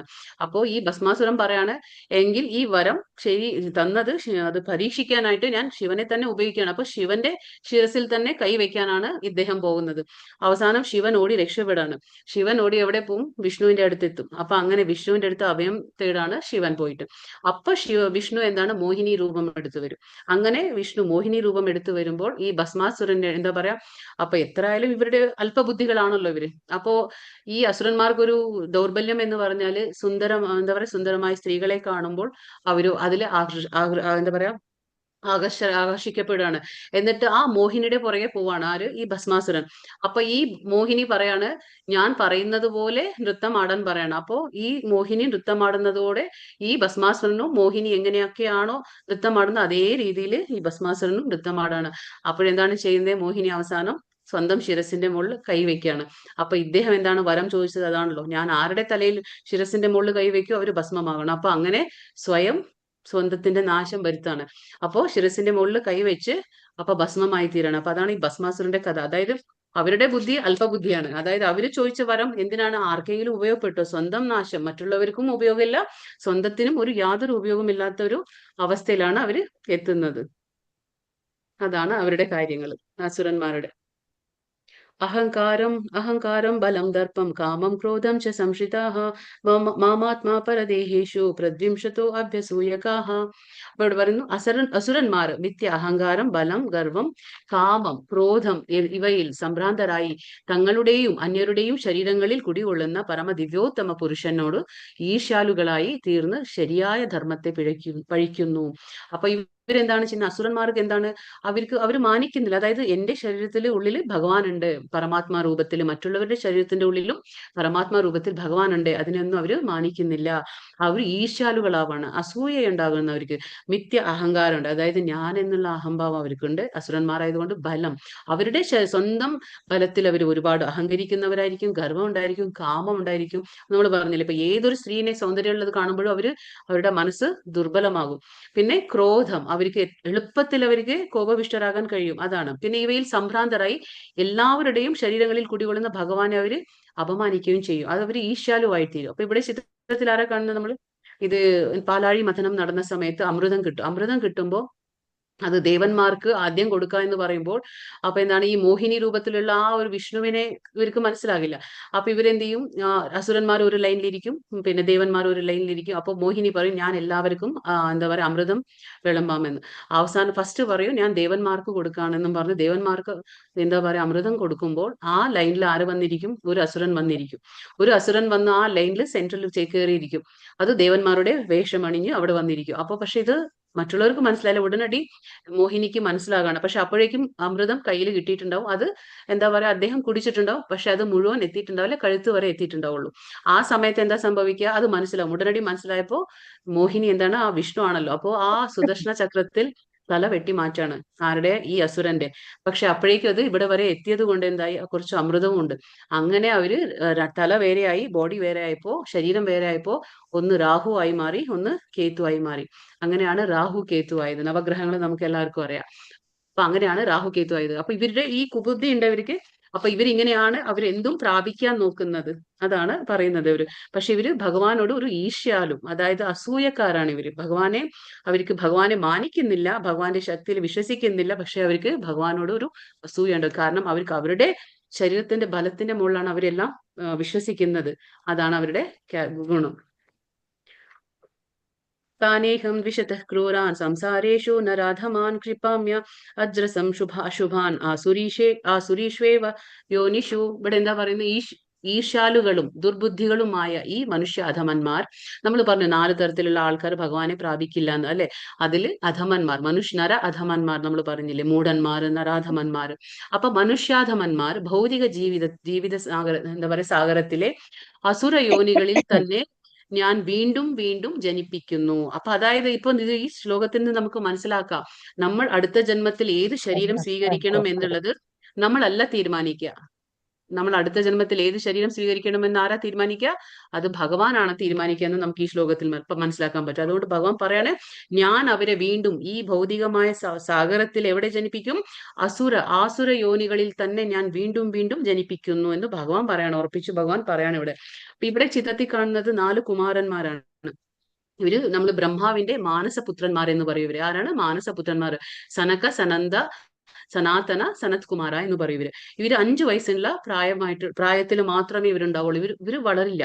അതായത് ഇവര് ജ്ഞാനികളാണ്, ഒരുപാട് ജ്ഞാനികളാണ്. കാരണം ബ്രഹ്മാവ് ഇവരോട് എന്താ പ്രത്യുൽപാദനം ചെയ്യണം, പ്രോജിനി ക്രിയേറ്റ് ചെയ്യണം എന്നൊക്കെ പറയുമ്പോൾ ആ സൃഷ്ടി സമയത്ത് ഇവര് സമ്മതിക്കില്ല. ഇവർക്ക് എന്താണ്, ഈ ഭൗതികമായിട്ടുള്ള ആ മായാമോഹത്തിൽ അവർക്ക് ചെന്നുപെടാൻ ഇഷ്ടമല്ല. അതുകൊണ്ട് അവർ പറയും അവർക്ക് ഇങ്ങനെ ജ്ഞാനികളായിട്ട് ഇരിക്കാൻ തന്നെയാണ് ഇഷ്ടം. പക്ഷെ ഇവര് 5 വയസ്സിന്റെ പ്രായം മാത്രമേ ഇവർക്ക് ഉണ്ടാവുള്ളൂ. അപ്പൊ അവര് എന്താ പറയാ, അവരെപ്പോഴും ഈ നഗ്നരായ വേഷത്തിൽ തന്നെ അവരുണ്ടാവുക. ഈ നഗ്നരായിട്ടാണ് അവർ നടക്കുന്നത്. 5 വയസ്സിന്റെ പ്രായമേ ഉള്ളൂ, പക്ഷെ അവർ ജ്ഞാനികളാണ്. അങ്ങനെ ഇരിക്കുന്ന ഒരു സമയത്ത് എന്താണ്, ഇവര് നമ്മൾ ഓരോ ലോകങ്ങൾ പറഞ്ഞില്ലേ, ബ്രഹ്മലോക, തപോലോക, മഹർലോക. അങ്ങനെ ഇവര് തപോലോകത്തിലുള്ള ആൾക്കാരാണ്. അപ്പൊ ഈ 4 പേരും വൈകുണ്ഠത്തിന്റെ ദ്വാരത്തിൽ എത്താണ്. അവിടെ ആരാണ് ദ്വാരപാലകരായിട്ട് നിൽക്കുന്നത്? ജയ വിജയ, വിഷ്ണുവിന്റെ ദ്വാരപാലകരാണ് ജയ വിജയ. അപ്പൊ അവിടെ നിൽക്കുമ്പോൾ ഇവരെ ഉള്ളിലേക്ക് കടത്തി വിടുന്നില്ല. അപ്പൊ അവരെ കടത്തി വിടാതപ്പോ ഇവര് എന്താ പറയുന്നത്, ദേഷ്യം കൊണ്ട്. കാരണം ഇവരെ അപമാനിക്കുന്ന രീതിയിലാണ് സംസാരിക്കുന്നത്. കാരണം ഇവരെ കണ്ടപ്പോ അപഹസിക്കുന്നുണ്ട്. കാരണം എന്താ വെച്ചാൽ ചെറിയ കുഞ്ഞുങ്ങളെ പോലെയല്ലേ കാണുന്നത്, പക്ഷെ അവര് ഒരുപാട് ജ്ഞാനികളായിരുന്നു. അപ്പൊ ഇവർക്ക് എന്താണ്, ദേഷ്യം വന്ന് ആ 2 പേരെയും ശപിക്കാണ്. ആ ശപിച്ച വശം അവർക്ക് എന്താ പറയാ, ബോധം വരികയാണ്. അതായത് ഞങ്ങളെ കൊണ്ട് തെറ്റ് സംഭവിച്ചു പോയി എന്ന്. അപ്പോഴത്തേക്കും അവിടെ വിഷ്ണു ഭഗവാൻ വരും. എന്നിട്ട് വിഷ്ണു പറയാണ്, ദ്വാരപാലകരാണല്ലോ, അപ്പൊ എന്താ പറയാ, നിങ്ങൾക്ക് 2 തരം ഈ വരത്തെ നിങ്ങൾക്ക് 2 തരത്തിൽ ഉപയോഗിക്കുക. അതായത് ഒന്ന്, 3 ജന്മത്തിൽ എന്റെ പരിശുദ്ധ ഭക്തന്മാരായിട്ട് 3 ജന്മത്തിൽ എന്റെ കടുത്ത വൈരികളായിട്ട് ഭൂമിയിൽ ജനിക്കണം. അല്ല എന്നുണ്ടെങ്കിൽ 100 ജന്മത്തിൽ എന്റെ പരിശുദ്ധ ഭക്തനായിട്ട് എന്റെ അടുത്തേക്ക് വരാമെന്ന് പറയും. അപ്പൊ ഇവര് സമ്മതിക്കും. എന്താണ്, 3 ജന്മം മതി. 100 ജന്മം ഒന്നും ഭഗവാനെ പിരിഞ്ഞിരിക്കാൻ വയ്യ. അപ്പൊ 3 ജന്മം മതി എന്നും പറഞ്ഞ് ഇവരെന്ത് സമ്മതിക്കും? 3 ജന്മത്തിൽ ഭഗവാന്റെ കടുത്ത ശത്രുക്കളായിട്ട് ഞങ്ങൾ ജനിച്ചോളാം എന്ന് പറയും. അങ്ങനെ ഈ ജയ വിജയ എന്തായിട്ട് ജനിക്കും? സത്യയുഗത്തില് ഹിരണ്യകശിപുവായിട്ട് ജനിക്കും. പിന്നെ ത്രേതായുഗത്തിൽ എന്തായി ജനിക്കും? നമുക്ക് ത്രേതായുഗത്തിൽ ശ്രീരാമന്റെ സമയത്ത് രാവണ കുംഭകർണനായിട്ട് ജനിക്കും. പിന്നെ ദ്വാപര യുഗത്തില് ശിശുപാല ദന്തവക്ര. അങ്ങനെ ആയിട്ടാണ് ഈ ജയ വിജയ 3 ജന്മങ്ങള് ഭഗവാന്റെ ശത്രുക്കളായിട്ട് ജനിക്കുകയാണ് ഇവര്. അങ്ങനെയാണ് ഇതുണ്ടാവുന്നത്. അപ്പോ അതാണ് പറയുന്നത്, ഭഗവാൻ എന്ന ദുർബുദ്ധികളുമായ ഈ മനുഷ്യാധമന്മാര് ഭൗതിക സാഗരത്തിൽ ഭഗവാൻ എന്താ പറഞ്ഞാൽ, ഞാൻ അവരെ അസുര യോനികളിൽ തന്നെ ജനിപ്പിക്കും അവരെ ഞാൻ. അപ്പോ നമ്മുടെ കയ്യിലില്ല നമ്മുടെ ജന്മം എന്ന് നമുക്ക് ഇതിൽ നിന്നും മനസ്സിലാക്കാം. അപ്പൊ നമ്മളല്ല തീരുമാനിക്കാൻ നമ്മുടെ ജന്മം ഏത് രീതിയിലാവണം എന്ന്. അപ്പൊ നമ്മുടെ കർമ്മങ്ങൾ അനുസരിച്ച് തീരുമാനിക്കുന്നത് ആരാണ്? ഭഗവാനാണ്. നമ്മുടെ ഓരോ ജന്മങ്ങളും ഭഗവാനാണ് തീരുമാനിക്കുന്നത്. അത് കർമ്മത്തിന് അനുസരിച്ചായിരിക്കും. ആസുരീം യോനിമാപന്ന മൂഢ ജനന്മനി ജന്മനി മാമപ്രാപ്യൈവ കൗന്തെയ തതോ യാന്തി അധമാം ഗതിം. ഹേ കുന്തിപുത്ര, ആസുര ജീവഗണങ്ങളിൽ അനേകം തവണ ജന്മം എടുത്തതിനു ശേഷം ഇത്തരക്കാർ ഒരിക്കലും എന്റെ അടുത്തെത്തുകയില്ല. ഭഗവാൻ അത് ഉറപ്പായിട്ട് പറയാണ്, ഇവരൊരിക്കലും എന്റെ അടുത്തേക്ക് എത്തില്ല. ക്രമേണ അധികം വിനീചങ്ങളായ തലങ്ങളിലേക്ക് താഴ്പ്പെടുന്നു. അപ്പൊ നമുക്ക് എത്രമാത്രം സങ്കടം തോന്നുന്ന കാര്യമല്ലേ. കാരണം എന്താണെന്ന് വെച്ചാൽ നമുക്ക് ആ ഭഗവാനെ പ്രാപിക്കാൻ കഴിയില്ല എന്ന് ഭഗവാൻ ഉറപ്പ് പറയാണ്. അതായത് ഈ ആസുര സ്വഭാവങ്ങൾ നമ്മൾ വളർത്തിയെടുക്കുമ്പോൾ ഭഗവാൻ എന്ത് ചെയ്യും? നമ്മുടെ കർമ്മങ്ങൾ അനുസരിച്ച് നീചങ്ങളായ യോനിയിൽ തന്നെ നമ്മളെ, അതായത് ഒരുപാട് ജന്മം അനേകം തവണ നമ്മളെ എന്താണ് ആസുര യോനികളിൽ നമ്മളെ ജന്മം എടുക്കാൻ ഭഗവാൻ ഇതാക്കാണ്, നമ്മളെ ഇതാക്കാണ്. എന്നിട്ട് ഇത്തരക്കാർ എന്താണ് ഒരിക്കലും എന്റെ അടുത്തേക്ക് എത്തുകയില്ല. ഭഗവാൻ പറയണേ മാം അപ്രാപ്യൈവ കൗന്തെയ, ക്രമേണ അധികം നീചങ്ങളായ, ഇനിയും താഴ്ന്ന അതായത് പന്നി, നായ, ഇങ്ങനെ ഓരോ താഴ്ന്ന തരത്തിലാണ് നമ്മളെ നീചങ്ങളായ മനുഷ്യയോനി എത്ര ഉന്നതമായ യോനിയാണ് നമുക്കറിയാലേ. 4 ലക്ഷം മാത്രമേ ഉള്ളൂ 84 ലക്ഷത്തിൽ. പക്ഷെ എങ്കിലും നമ്മളത് ദുരുപയോഗം ചെയ്യുകയാണെങ്കിൽ ഭഗവാൻ ചിന്തിക്കില്ല, ഇത്രയും ബുദ്ധിശക്തി കൊടുത്തിട്ടും മനുഷ്യയോനി നമ്മൾ ശരിയായ രീതിയിൽ ഉപയോഗിച്ചില്ലെങ്കിൽ പിന്നെ ഭഗവാൻ എന്താണ് നമ്മളെ ചെയ്യുക? നമ്മുടെ സ്വഭാവങ്ങളൊക്കെ ആസുര സ്വഭാവങ്ങളാണെങ്കിൽ ഭഗവാൻ ചിന്തിക്കും ഇവരെ ആസുര യോനികളിൽ തന്നെ ജനിപ്പിക്കാമെന്ന്. പിന്നീട് എന്താണ് ഭഗവാൻ അത് കഴിഞ്ഞിട്ട് ഒരുപാട് ജന്മം കഴിഞ്ഞാൽ പിന്നെ നമ്മളെ ഇനിയും നീചമായ യോനികളിൽ നമ്മളെ ഇടും. അതായത് നമുക്കൊന്നും ചിന്തിക്കാൻ പോലും പറ്റില്ല. ഭഗവാൻ ഉണ്ടെന്നോ ഭഗവാൻ എങ്ങനെ പ്രാപിക്കാമെന്നോ ഒന്നും തന്നെ നമുക്ക് മനസ്സിലാക്കാത്ത ഒരു യോനിയിലാണ് ഭഗവാൻ നമ്മളെ കൊണ്ട് ഇടുക. അപ്പൊ ഇതൊക്കെയാണ് നമുക്ക് വളരെ ബുദ്ധിമുട്ടായിട്ടുള്ള ഒരു കാര്യമാണ്. പക്ഷെ നമ്മളത് മനസ്സിലാക്കുന്നില്ല. അതാണ് ഇത് ഭഗവാൻ ഇതിൽ പറഞ്ഞു തരുന്നത്. ഇതിലിപ്പോ 3 നരകത്തിന്റെ വാതിലുകളെ കുറിച്ച് പറയാണ് ഭഗവാൻ. ത്രിവിധം നരകസ്യേദം ദ്വാരം നാശനമാത്മനഃ കാമം ക്രോധ തഥാ ലോഭസ് തസ്മാദേതത്രയം ത്യജേത്. ഇവിടെ എന്താ പറഞ്ഞ? ത്രിവിധം നരക, 3 രീതിയിലുള്ള നരകത്തിന്റെ വാതിലുകൾ. ഏതാണത്? നരകത്തിന് കവാടങ്ങൾ 3 ഉണ്ട്. കാമം, ക്രോധം, ലോഭം, ഇതാണ് നരകത്തിലേക്കുള്ള വാതിലുകൾ. ബുദ്ധിയുള്ള എല്ലാവരും ഇവയെ ഉപേക്ഷിക്കണം. കാരണം അവ ആത്മാവിന്റെ അധപതനത്തിലേക്ക് വഴി തെളിയിക്കും. ഇപ്പൊ എന്താണ് പറഞ്ഞത്? 3 വാതിലുകളാണ് ഭഗവാൻ പറയുന്നത് ഇവിടെ. കാമം എന്ന് പറഞ്ഞാൽ നമുക്കറിയാം ആഗ്രഹം, അത്യാഗ്രഹം. നമ്മൾ പറഞ്ഞില്ലേ എന്താ പറയാ 2-ാമത്തെ അധ്യായത്തിൽ 61-ാമത്തെ ശ്ലോകത്തിൽ 62-ാമത്തെ ശ്ലോകത്തിൽ നമ്മൾ പഠിച്ചു. എന്താ പറയാ നമ്മൾ ഇങ്ങനെ എന്താ പറയാ ഒരുപാട് നമ്മുടെ എന്താ പറയാ ചിന്തിച്ചു കൂട്ടുമ്പോൾ ആ ഇന്ദ്രിയ വിഷയങ്ങളെ ധ്യായത്തോ വിഷയാൻ പുംസ സംഗസ്തേഷുപജായത്തെ സംഗാത് സഞ്ജായത്തെ കാമാത് ക്രോധോഭിജായത്തെ.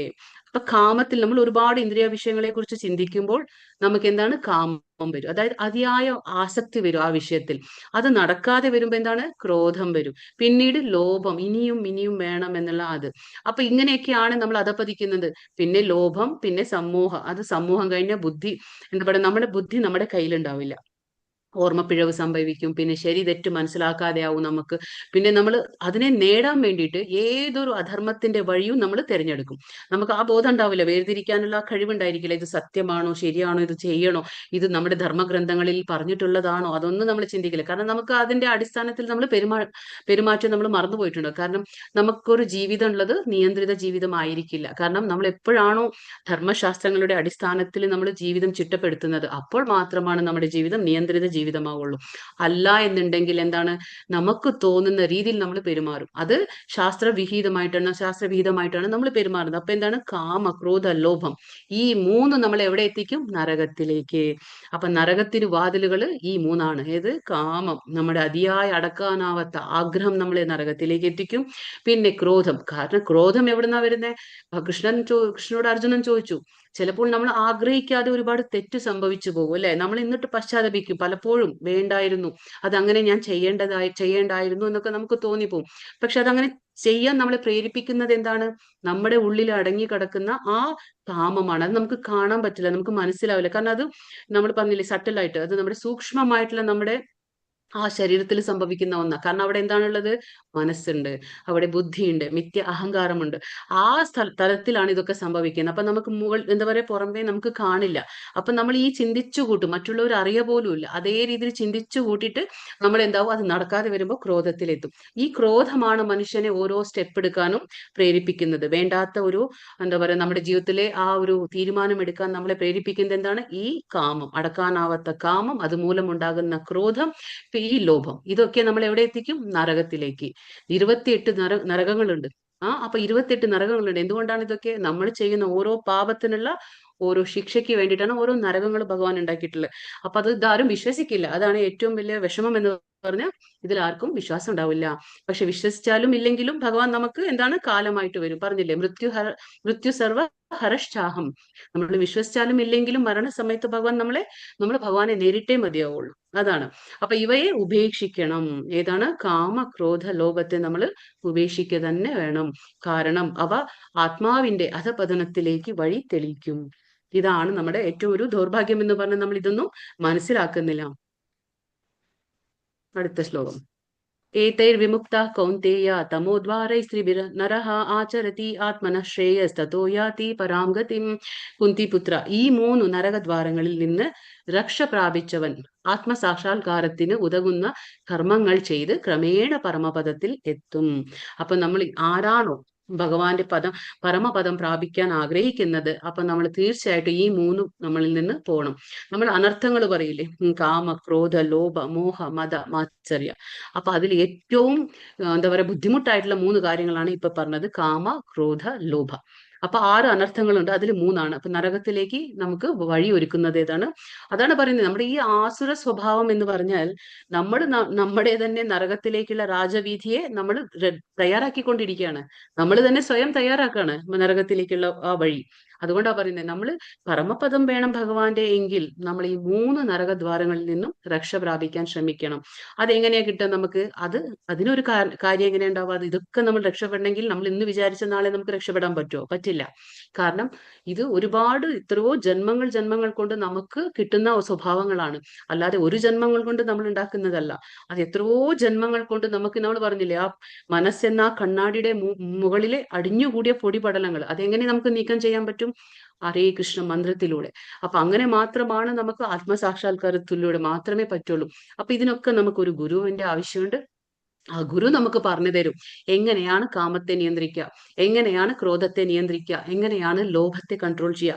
ഈ കൺട്രോൾ ചെയ്ത് നിയന്ത്രിച്ചു കഴിഞ്ഞാൽ നമുക്കൊരു ശീലം നമുക്ക് വരുത്തി കഴിഞ്ഞാൽ, ചിട്ടപ്പെടുത്തി കഴിഞ്ഞാൽ നമുക്ക് ക്രമേണ എന്താണ് നമ്മുടെ ജീവിതം ആധ്യാത്മികമായിട്ട് പുരോഗമിക്കാൻ സഹായിക്കും. അങ്ങനെ ആകുമ്പോൾ മാത്രമാണ് നമുക്ക് ഇതിൽ നിന്ന് രക്ഷപ്പെടാൻ പറ്റൂ. പിന്നെ ഭഗവാന്റെ ആ പരമപദം പ്രാപിക്കാനും പറ്റും. മനുഷ്യൻ കാമം, ക്രോധം, ലോഭം എന്നീ 3 ശത്രുക്കളെ പറ്റി കരുതലോടെ ഇരിക്കണം. ഇതാണ് ഇവിടെ പറയുന്നത്. എന്താണ്? ശത്രുക്കളാണ് ഇതൊക്കെ, നമ്മുടെ ശത്രുക്കളാണ്. ഇവരോട് നമ്മൾ കരുതലോടെ ഇരിക്കണം. അല്ലെങ്കിൽ എന്താണ് സംഭവിക്കുക? ഒരാൾ കാമ, ക്രോധ, ലോഭങ്ങളിൽ നിന്ന് എത്ര ഒഴിഞ്ഞ് നിൽക്കുന്നുവോ അത്രത്തോളം അയാളുടെ ജീവിതം പരിശുദ്ധമായി തീരും. അപ്പൊ നമ്മൾ ഇതിൽ നിന്ന് എത്ര വിട്ടു നിൽക്കോ അത്രയും നമ്മുടെ ജീവിതം പരിശുദ്ധമായി നിൽക്കും. പിന്നെ വൈദിക സാഹിത്യങ്ങളിൽ പറയുന്ന നിയമം നിബന്ധനകളെ അയാൾക്ക് അനുസരിക്കാൻ കഴിയും. അപ്പോൾ ഈ വൈദിക സാഹിത്യങ്ങൾ എന്തിനാ നമുക്ക് ആവശ്യം? ഇപ്പൊ ഭഗവത്ഗീതയാവട്ടെ, ഭാഗവതമാവട്ടെ, ഇതൊക്കെ എന്തിനാണ്? നമുക്കുള്ളതാണ് ഇതൊക്കെ.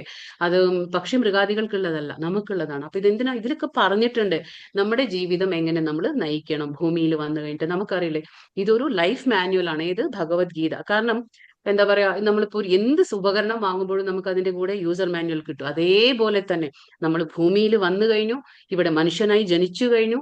പക്ഷെ നമുക്കിനി ഇതിൽ നിന്ന് എങ്ങനെ രക്ഷപ്പെടണം, ഇനിയൊരു ജന്മം നമുക്ക് കിട്ടാത്ത രീതിയിൽ ഇനി നമുക്ക് എന്ത് ജന്മം കിട്ടും അതും നമുക്കറിയില്ല. അപ്പൊ ഇനിയൊരു ജന്മം നമുക്ക് കിട്ടാത്ത രീതിയിൽ നമ്മൾ എങ്ങനെ രക്ഷപ്പെടണം എന്നുള്ളതൊക്കെ ഈ ഭഗവത്ഗീതയിലുണ്ട്. എന്ത് ചെയ്യണം, എന്ത് ചെയ്യാൻ പാടില്ല, അതൊക്കെയാണ് പറഞ്ഞു തരുന്നത്. പിന്നെ അതിനെ നിയന്ത്രിക്കാനുള്ള വഴിയും ഭഗവാൻ പറഞ്ഞു തരുന്നു. അപ്പൊ മനുഷ്യ ജീവിത നിയന്ത്രണത്തിനുള്ള ഈ പ്രമാണങ്ങളെ സ്വീകരിച്ചുകൊണ്ട് ക്രമേണ ആധ്യാത്മിക ഉന്നതിയിലേക്ക് ഉയരാൻ പറ്റും. അപ്പൊ അതാ പറയുന്നത്, മനുഷ്യ ജീവിതം നിയന്ത്രിത ജീവിതമായിരിക്കണം. അതായത് എന്താ പറയാ, നമുക്ക് മൃഗത്തെ നമുക്കൊന്നും കൺട്രോൾ ചെയ്യാൻ പറ്റില്ല അല്ലെ. അതിന് നീ ഇങ്ങനെ ജീവിക്കണം, ഇങ്ങനെ ജീവിക്കാൻ പാടില്ലെന്ന് അതിനോടൊന്നും പറഞ്ഞു കൊടുക്കാൻ പറ്റില്ല. കാരണം അവരുടെ ജീവിത ശൈലി അവർ കൊണ്ടുപോകുന്നു. പക്ഷെ നമ്മളും അത് തന്നെ ചെയ്യണതെങ്കിൽ എന്താ പറയാ, ഭക്ഷണം കഴിക്കുക, കിടന്നുറങ്ങാം, പിന്നെ പ്രത്യുൽപാദനം ചെയ്യുക, പിന്നെ പ്രതിരോധിക്കുക, ഈ 4ഉം അവരും ചെയ്യുന്നുണ്ട്, നമ്മളും ചെയ്യുന്നുണ്ട്. അപ്പൊ എന്താ വ്യത്യാസമുള്ളവിടെ? നമുക്കും അവർക്ക് ഒരു വ്യത്യാസവും ഇല്ല. അവര് 4 കാലാണെങ്കിൽ നമ്മൾ 2 കാല്, അത്രയോ വ്യത്യാസമുള്ളൂ. പക്ഷെ നമ്മൾ അവരെക്കാളും മെച്ചപ്പെട്ടതെന്ന് നമ്മൾ തോന്നുന്നുണ്ടെങ്കിൽ നമ്മൾ പ്രവർത്തിച്ചിരിക്കണം. എങ്ങനെ? അവരിൽ നിന്നും കുറച്ച് മെച്ചപ്പെട്ട രീതിയിൽ പ്രവർത്തിക്കണം. അതെന്താണത്? ധർമ്മമാണ്. ആ ധർമ്മം നമുക്ക് എങ്ങനെ മനസ്സിലാകാം? ഈ ഭഗവത്ഗീതയിൽ ഈ പ്രമാണങ്ങൾ, ശാസ്ത്ര പ്രമാണങ്ങളെ നമ്മൾ സ്വീകരിക്കണം. അത് സ്വീകരിക്കണമെങ്കിൽ നമ്മൾ എന്ത് ചെയ്യണം? ഒരു ഗുരുവിനെ സമീപിക്കണം. 4-ാമത്തെ അധ്യായത്തിൽ 34-ാം ശ്ലോകത്തിൽ നമ്മൾ പഠിച്ചു.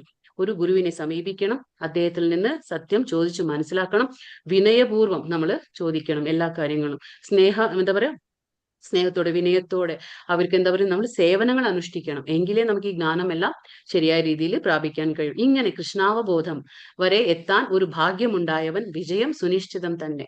ആർക്കാണോ ഇങ്ങനെ ഭഗവാന്റെ എന്താ പറയാ ഈ ധർമ്മശാസ്ത്രങ്ങളെ അല്ലെങ്കിൽ ഈ പ്രമാണങ്ങളെയൊക്കെ സ്വീകരിച്ചുകൊണ്ട് ആധ്യാത്മികതയിലേക്ക് ഉയരാൻ കഴിയുക, അങ്ങനെ കൃഷ്ണാവബോധം വരെ എത്താൻ ആർക്കാണോ കഴിയുന്നത്, അങ്ങനെയുള്ള ഒരാൾക്ക് എന്താണ് വിജയം സുനിശ്ചിതമാണെന്ന് പറയാണ്.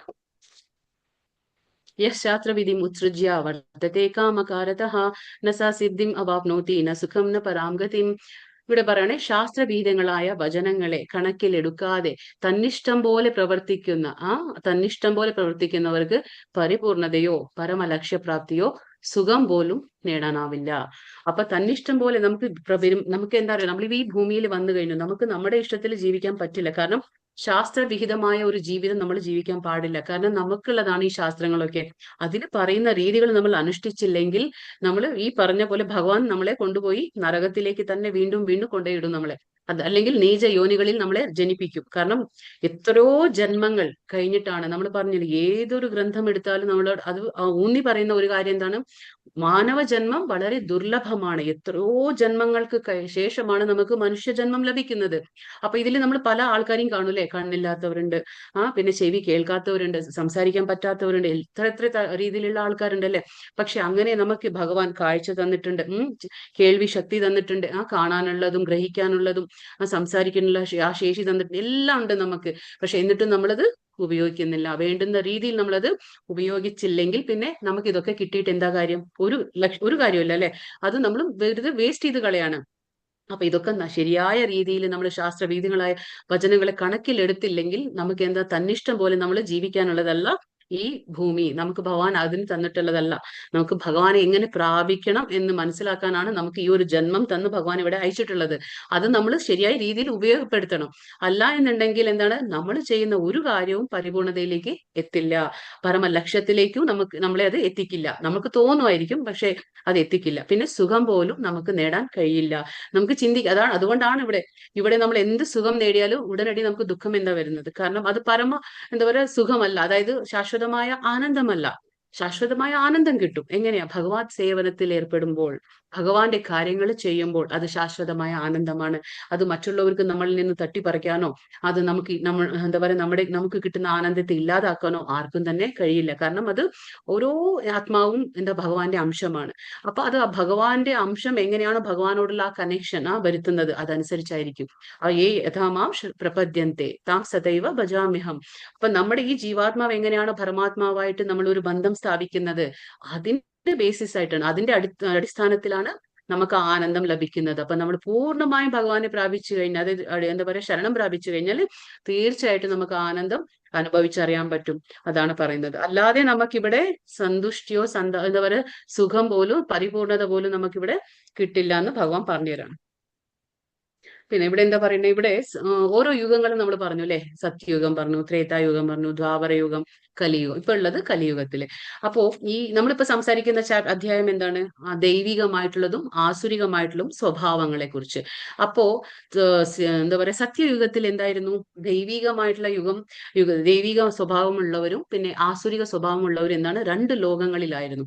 രണ്ട് വ്യത്യസ്തമായ ലോകങ്ങളിലായിരുന്നു ആ സ്വഭാവക്കാരുണ്ടായിരുന്നത്. ഇവിടെ നമ്മൾ ചിത്രത്തിൽ എന്താ കാണുന്നത്? ഒരു വരാഹദേവൻ അവതരിച്ചിരിക്കുകയാണ്. അത് ഹിരണ്യാക്ഷനാണ്, ഹിരണ്യകശിപുവിന്റെ ബ്രദറാണ്. അപ്പൊ ആ യുദ്ധം നടക്കുമ്പോ എന്താണ്, രണ്ട് ലോകങ്ങൾ തമ്മിലാണ്. പക്ഷെ അടുത്തത് എന്താണ്? ശ്രീരാമനും രാവണനും. അതേതാണ്?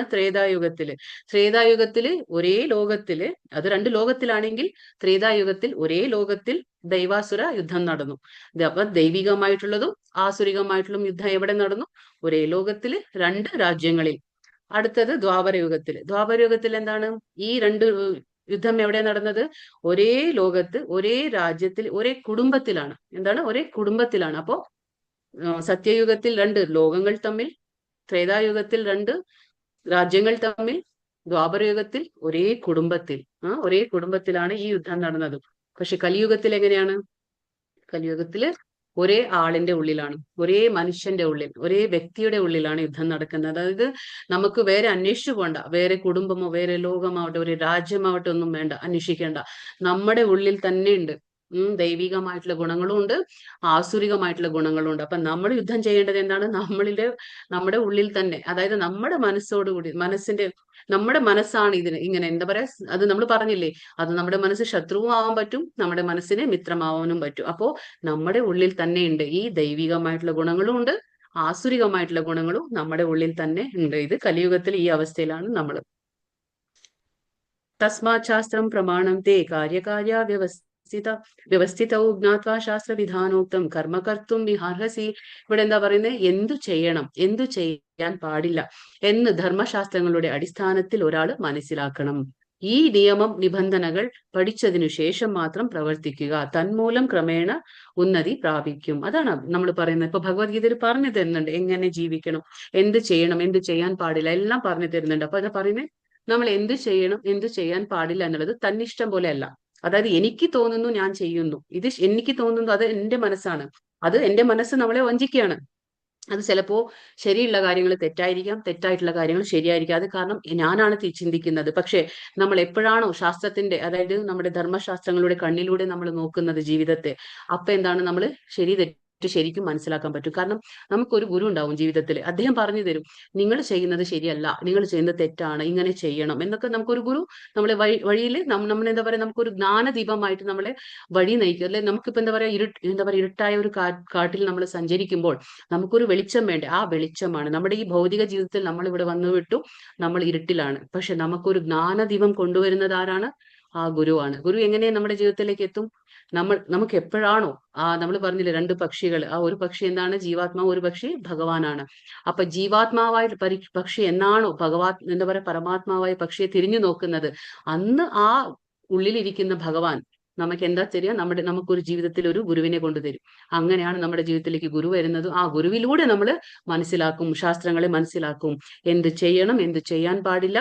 ധർമ്മശാസ്ത്രങ്ങൾ അനുസരിച്ച് ചില നിബന്ധനകളൊക്കെ ഉണ്ട്, അത് നമ്മൾ എങ്ങനെ അനുസരിക്കണം, നമ്മുടെ ജീവിതത്തിൽ എങ്ങനെ പാലിക്കണം. നമ്മൾ പറഞ്ഞില്ലേ യമാനിയമ, അതായത് യമ എന്ന് പറഞ്ഞ എന്താണ്? അനുസരിക്കേണ്ട ചില നിയമങ്ങളും, നിയമ എന്ന് പറഞ്ഞ എന്താണ്? പരിശീലിച്ചെടുക്കേണ്ട ചില ശീലങ്ങളൊക്കെ, അതൊക്കെ നമ്മൾ മനസ്സിലാക്കണം. അങ്ങനെ നിയമമൊക്കെ നമ്മൾ പാലിക്കുമ്പോൾ എന്താണ്? അപ്പൊ ധർമ്മശാസ്ത്രങ്ങളുടെ അടിസ്ഥാനത്തിൽ നമ്മൾ മനസ്സിലാക്കുമ്പോൾ എന്താണ്? നമുക്ക് ഈ നിയമ നിബന്ധനകളൊക്കെ പഠിച്ചതിന് ശേഷം മാത്രം പ്രവർത്തിക്കണം. അല്ലാതെ നമുക്ക് തോന്നുന്ന പോലെ നമ്മൾ പ്രവർത്തിച്ചു കഴിഞ്ഞാൽ നമ്മൾ കർമ്മബന്ധനത്തിൽ കുടുങ്ങാണ് ഇവിടെ. അങ്ങനെ നമ്മൾ നല്ല യോനിയാവട്ടെ അല്ലെങ്കിൽ ചീത്ത യോനിയാവട്ടെ, നമ്മുടെ കർമ്മം അനുസരിച്ച് നമ്മൾ ജനിക്കും. അത് ഈ ജന്മത്തിൽ നമ്മൾ എന്ത് ചെയ്തോ അതിനനുസരിച്ച ഒരു ജന്മം നമുക്ക് ഭഗവാൻ അടുത്ത ജന്മം തയ്യാറാക്കി തരും. അപ്പൊ നമുക്കറിയില്ല അത് ഏതാണെന്ന്. അപ്പൊ തന്മൂലം ക്രമേണ ഉന്നതി പ്രാപിക്കും. അതാണ് ഇവിടെ പറയുന്നത്. ഭഗവത്ഗീതയിലൂടെ കൃഷ്ണനെ എന്താ പറയാ, ഭഗവത്ഗീതയിലൂടെ കൃഷ്ണനെ അറിയുകയും കൃഷ്ണാവബോധം ഉൾക്കൊള്ളുകയും ചെയ്ത് ഭഗവത്ഗീതയിലൂടെ നമ്മൾ കൃഷ്ണനെ മനസ്സിലാക്കാൻ ശ്രമിക്കണം. അപ്പൊ ഭഗവാൻ പറഞ്ഞില്ലേ എന്താ പറയാ, എനിക്ക് സമാനമായിട്ടും എനിക്ക് ഉത്കൃഷ്ടമായിട്ടും ഒന്നും തന്നെ ഇല്ല എന്ന് 7ാമത്തെ അധ്യായത്തിൽ 7ാമത്തെ ശ്ലോകത്തിൽ ഭഗവാൻ പറയുന്നു. അപ്പൊ അങ്ങനെ ഭഗവാൻ പറയുമ്പോൾ നമ്മൾ ഭഗവാനെ മനസ്സിലാക്കാൻ ശ്രമിക്കണം. എങ്ങനെയാണ്? ഭഗവത്ഗീതയിലൂടെ. കാരണം എന്താണ്? ഭഗവത്ഗീത ആര് പറഞ്ഞിട്ടുള്ളതാണ്? സ്വയം ഭഗവാൻ. അപ്പൊ ആ സ്വയം ഭഗവാൻ പറഞ്ഞ വാക്കുകൾ നമ്മൾ മനസ്സിലാക്കണം. എന്താണ് ഭഗവാൻ പറയാൻ ആഗ്രഹിക്കുന്നത്, എന്താണ് ഭഗവാൻ നമ്മളെ കൊണ്ട് അത് മനസ്സിലാക്കാൻ ശ്രമിപ്പിക്കുന്നത്, ഭഗവാൻ എന്താ ശ്രമിക്കുന്നത്, അത് നമ്മൾ മനസ്സിലാക്കണം. കൃഷ്ണാവബോധം ഉൾക്കൊള്ളുകയും ചെയ്യണം. എന്നിട്ട് ഭക്തിയുടെ സേവനത്തിൽ മുഴുകുന്നവൻ വേദസംഹിതകൾക്ക് നൽകാവുന്നത്ര എന്താ പറയാ അത്യുത്കൃഷ്ട ജ്ഞാനം അത്രയും നേടിക്കഴിഞ്ഞു. അപ്പൊ ഒരു വ്യക്തിക്ക് ഏറ്റവും വലിയ ജ്ഞാനി എന്ന് നമ്മൾ വിളിക്കണമെങ്കിൽ ഭൗതികമായിട്ട് അദ്ദേഹം എത്ര ജ്ഞാനിയായിട്ടും എന്തൊക്കെ നേടിയിട്ടും ഒരു കാര്യവുമില്ല. കാരണം എന്ന് വെച്ചാൽ അതൊക്കെ ലൗകികമായിട്ടുള്ള അജ്ഞാനമാണ്, ഭൗതികമായിട്ടുള്ള ജ്ഞാനമാണ്. പക്ഷെ എപ്പോ വരെ അദ്ദേഹം കൃഷ്ണാവബോധത്തിൽ അല്ലെങ്കിൽ കൃഷ്ണന്റെ ജ്ഞാനം സമ്പാദിച്ചെടുക്കുന്നില്ലയോ അദ്ദേഹത്തിന്റെ ജ്ഞാനം ഒന്നും പരിപൂർണതയിലല്ല. അപ്പൊ പരിപൂർണമായിട്ടുള്ള ജ്ഞാനം എന്ന് പറഞ്ഞാൽ എന്താണ്? ഭക്തിയുടെ സേവനം. അത് എങ്ങനെ ചെയ്യണം, ഇന്ന് കൃഷ്ണാവബോധത്തിൽ ഒരു വ്യക്തി എങ്ങനെ പെരുമാറണം, എങ്ങനെ ആയിരിക്കണം അദ്ദേഹത്തിന്റെ ജീവിതം, ഇതൊക്കെ നമ്മൾ മനസ്സിലാക്കുമ്പോഴാണ് നമ്മുടെ ജ്ഞാനം പരിപൂർണമാകുന്നത്. ശ്രീ ചൈതന്യ മഹാപ്രഭു ഈ പ്രക്രിയ അത്യന്തം ലളിതമാക്കി തന്നിട്ടുണ്ട്. നമുക്ക് ഒരുപാട് ബുദ്ധിമുട്ടൊന്നും വേണ്ട. അതുകൊണ്ടാണ് ഭഗവാൻ കരുണ അവതാരമായിട്ട് വന്നിട്ടുള്ളത് ഭൂമിയിലേക്ക്. എങ്ങനെ വന്നേ? ചൈതന്യ പ്രഭു ആരാണ്? ഭഗവാനാണ്, സ്വയം കൃഷ്ണ. അത് ചൈതന്യ മഹാപ്രഭുവായിട്ട് അവതരിച്ചു. എന്തുകൊണ്ടാണ്? നമുക്കൊക്കെ ആ കരുണ നൽകാനാണ്. അതായത് കലിയുഗത്തിലെ മനുഷ്യന്മാരെ എങ്ങനെ ജീവിക്കണം നമുക്കറിയില്ല, നമ്മൾ മറന്നുപോയിരിക്കുകയാണ്. ഭഗവാന്റെ അംശമാണ്, പക്ഷെ ഭൗതിക ഗുണങ്ങളുടെ ആ സമ്പർക്കത്താൽ നമ്മളെല്ലാം മറന്നുപോയി. അപ്പൊ ഭഗവാൻ ചൈതന്യ രൂപത്തിൽ വന്ന് നമുക്ക് പറഞ്ഞു തന്നു. എന്താണ് പറഞ്ഞു തന്നെ? ഹരേ കൃഷ്ണ കൃഷ്ണ കൃഷ്ണ ഹരേ ഹരേ, ഹരേ രാമ രാമ രാമ ഹരേ ഹരേ എന്ന മഹാമന്ത്രം ജപിക്കുവാനും ഭഗവത് സേവനത്തിൽ ഭക്തിപൂർവ്വം ഏർപ്പെടാനും ഭഗവത് പ്രസാദം ഭക്ഷിക്കുവാനും അദ്ദേഹം ജനങ്ങളോട് ഉപദേശിച്ചിട്ടുള്ളത്. 3 കാര്യങ്ങളാണ് ചൈതന്യ മഹാപ്രഭു വന്നപ്പോൾ ചെയ്തത്. എന്താണ് നമ്മളോട് ആവശ്യപ്പെടുന്ന 3 കാര്യങ്ങൾ? എന്താണ് ചൈതന്യ പ്രഭു? 1, ഹരേ കൃഷ്ണ മന്ത്രം ജപിക്കാൻ. 2-മത്തേത് എന്താണ്? ഭക്തിപൂർവ്വം സേവനത്തിൽ, ഭഗവത് സേവനത്തിൽ ഏർപ്പെടാൻ. എങ്ങനെയാണ്? ഭക്തിപൂർവ്വം. ഭഗവാൻ എപ്പോഴും പറയുന്ന ഒരു കാര്യമാണ് ഭക്ത്യാമാം അഭിജാനാതി. ഭക്തിയോടെ മാത്രം തന്നാൽ ഞാൻ സ്വീകരിക്കും. എന്താണ്? പത്രം പുഷ്പം ഫലം തോയം ഏവം യോ വേത്തി. എന്താ പറയാ, ഭഗവാൻ പറഞ്ഞു പത്രം പുഷ്പം ഫലം തോയം ഭക്ത്യാമാം. അത് ഭക്ത്യ, എന്തും ഭക്ത്യാമാം എന്നേ പറയുള്ളൂ. ഭക്ത്യാമാം അഭിജാനാതി, ഭക്തിയിൽ നിന്ന് എനിക്ക് തരണം. അത് അശ്നാമി പ്രയതാത്മനഃ, ഞാൻ സ്വീകരിക്കുന്നു. ഭഗവാൻ പറയുന്നുണ്ട് ഞാൻ സ്വീകരിക്കും, പക്ഷെ ഭക്തിയോടെ. അപ്പൊ എല്ലാം പറയുന്നു ഭഗവാൻ ഭക്തിയോടെ. അപ്പോ ഹരേ കൃഷ്ണ മന്ത്രം ജപിക്കുന്നത്, ഭക്തിയുടെ സേവനത്തിൽ ഭക്തിപൂർവ്വം ഏർപ്പെടുന്നത്, 3-മത്തെ എന്താണ്? ഭഗവത് പ്രസാദം ഭക്ഷിക്കുന്നത്. 3 കാര്യങ്ങളാണ് ചൈതന്യ മഹാപ്രഭു ആവശ്യപ്പെടുന്നത് നമ്മളോട്. പിന്നെ ഈ ഭക്തി സാധനങ്ങളിൽ നേരിട്ട് ഏർപ്പെട്ടിരിക്കുന്ന ഒരാള് വൈദിക സാഹിത്യങ്ങൾ വേണ്ടുവണ്ണം പഠിച്ചിട്ടുണ്ടെന്ന് പറയാം. ആരാണോ ഈ ഭക്തി സാധനങ്ങളിൽ നേരിട്ട് ഡയറക്റ്റ് ആയിട്ട് ഏർപ്പെടുന്നത്, അപ്പൊ അദ്ദേഹം എന്താണ്? വൈദിക സാഹിത്യങ്ങളെല്ലാം തന്നെ വേണ്ടുവണ്ണം പഠിച്ച ഒരു വ്യക്തിയാണെന്ന് നമുക്ക് പറയാം. പിന്നെ നമുക്ക് ഈ ഭൗതിക പ്രപഞ്ചത്തിൽ നമ്മൾ ജനിക്കുമ്പോൾ, അതായത് നമ്മൾ ഈ ഭൂമിയിലേക്ക് വരുമ്പോൾ തന്നെ നമുക്കൊരു 4 ദോഷങ്ങളുണ്ട്. എന്താണ് ആ 4 ദോഷങ്ങൾ? അതായത് അപക്വമായ ഇന്ദ്രിയങ്ങൾ. എന്താണ്? അപക്വമായ ഇന്ദ്രിയങ്ങൾ, അതായത് അപരിപൂർണ, ഇംപെർഫെക്റ്റ് സെൻസസ് എന്ന് പറയും. അപക്വമായ ഇന്ദ്രിയങ്ങൾ. 2-മത്തേത് വഞ്ചന പ്രവണത. എന്താണ് 2-മത്തെ? വഞ്ചന പ്രവണത, അതായത് ചീറ്റിംഗ് പ്രൊപെൻസിറ്റി എന്ന് പറയും. 3-മത്തെ തെറ്റു വരുത്തുവാനുള്ള പ്രവണത, അതായത് കമ്മിറ്റിംഗ് മിസ്റ്റേക്ക്. നമ്മൾ ഭഗവാൻ പറഞ്ഞില്ല, ഇന്നലത്തെ അധ്യായത്തിൽ പറഞ്ഞു ക്ഷയ അക്ഷയ. അപ്പൊ ക്ഷയ എന്ന് പറഞ്ഞാൽ എന്താണ്? ക്ഷയ എന്ന് പറയുമ്പോൾ എന്താണ്? തെറ്റു വരുത്താവുന്ന സ്വഭാവക്കാരാണ് നമ്മൾ. ഈ ഭൗതിക ഭൂമിയിലുള്ളവരൊക്കെ തെറ്റു സംഭവിക്കുന്ന ആൾക്കാരാണ്. അതുകൊണ്ടാണ് നമ്മൾ പറഞ്ഞത് തെറ്റു വരുത്താനുള്ള ആ പ്രവണത, ചീറ്റിംഗ് പ്രൊപെൻസിറ്റി. പിന്നെന്താണ്? Committing mistake. പിന്നെന്താണ്? 4-മത്തേത് വ്യാമോഹം. 4-മത്തെ എന്താണ്? വ്യാമോഹം, ഇല്യൂഷൻ എന്ന് നമ്മൾ പറയാം. തെറ്റും ശരിയും മനസ്സിലാക്കാത്തൊരു അവസ്ഥ. അപ്പൊ 4 കാര്യങ്ങൾ എന്താണ്? ദോഷങ്ങൾ. ആദ്യത്തേത് എന്താ പറയാ? അപക്വമായ ഇന്ദ്രിയങ്ങള്, വഞ്ചന പ്രവണത, പിന്നെ തെറ്റു വരുത്താനുള്ള പ്രവണത, പിന്നെ വ്യാമോഹം. ഈ 4 ആണ് നമുക്ക് ഈ ഭൗതിക പ്രപഞ്ചത്തിൽ മനുഷ്യൻ ജന്മനാ ഉള്ള ദോഷങ്ങളാണ് ഇതൊക്കെ. നമുക്ക് ഈ ദോഷങ്ങളോടുകൂടിയാണ് നമ്മൾ ജനിക്കുന്നത്. പിന്നെ ഈ വൈദിക സാഹിത്യം, അതായത് നമ്മുടെ വീഴ്ചയ്ക്കുള്ള കാരണം എന്താണ്? എന്താണ് നമ്മുടെ വീഴ്ചയ്ക്കൊക്കെ കാരണം? നമ്മളൊക്കെ ഈ ഭൗതിക പ്രപഞ്ചത്തിൽ വന്നു, നമുക്കിവിടെ ജീവിക്കാൻ നമ്മൾ പഠിച്ചിട്ടില്ല. പക്ഷെ നമ്മുടെ വീഴ്ചയ്ക്ക് കാരണം എന്താണ്? ഇപ്പൊ നമ്മളെല്ലാം വീണു പോയിട്ടുണ്ട് എന്ന് പറയാൻ നമുക്ക് വീഴ്ചയ്ക്ക് കാരണം എന്താണ്? അതായത് 3 കാരണങ്ങളുണ്ട്. എന്താണ്? നമുക്ക് വൈദിക ശാസ്ത്രങ്ങളോടുള്ള വെറുപ്പ്.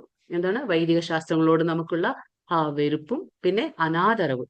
നമുക്ക് ആ ശാസ്ത്രങ്ങളോട് നമ്മൾ കാണിക്കുന്ന ആ അനാദരവും, പിന്നെ വിശ്വാസമില്ലായ്മ. എന്താണ്? വൈദിക ശാസ്ത്രങ്ങളോട് നമുക്ക് വിശ്വാസമില്ലാതിരിക്കുന്നതാണ് നമ്മുടെ വീഴ്ചയ്ക്ക് ഉള്ള കാരണങ്ങള്. ഇതൊക്കെയാണ് ഇവിടെ പറയുന്നത്.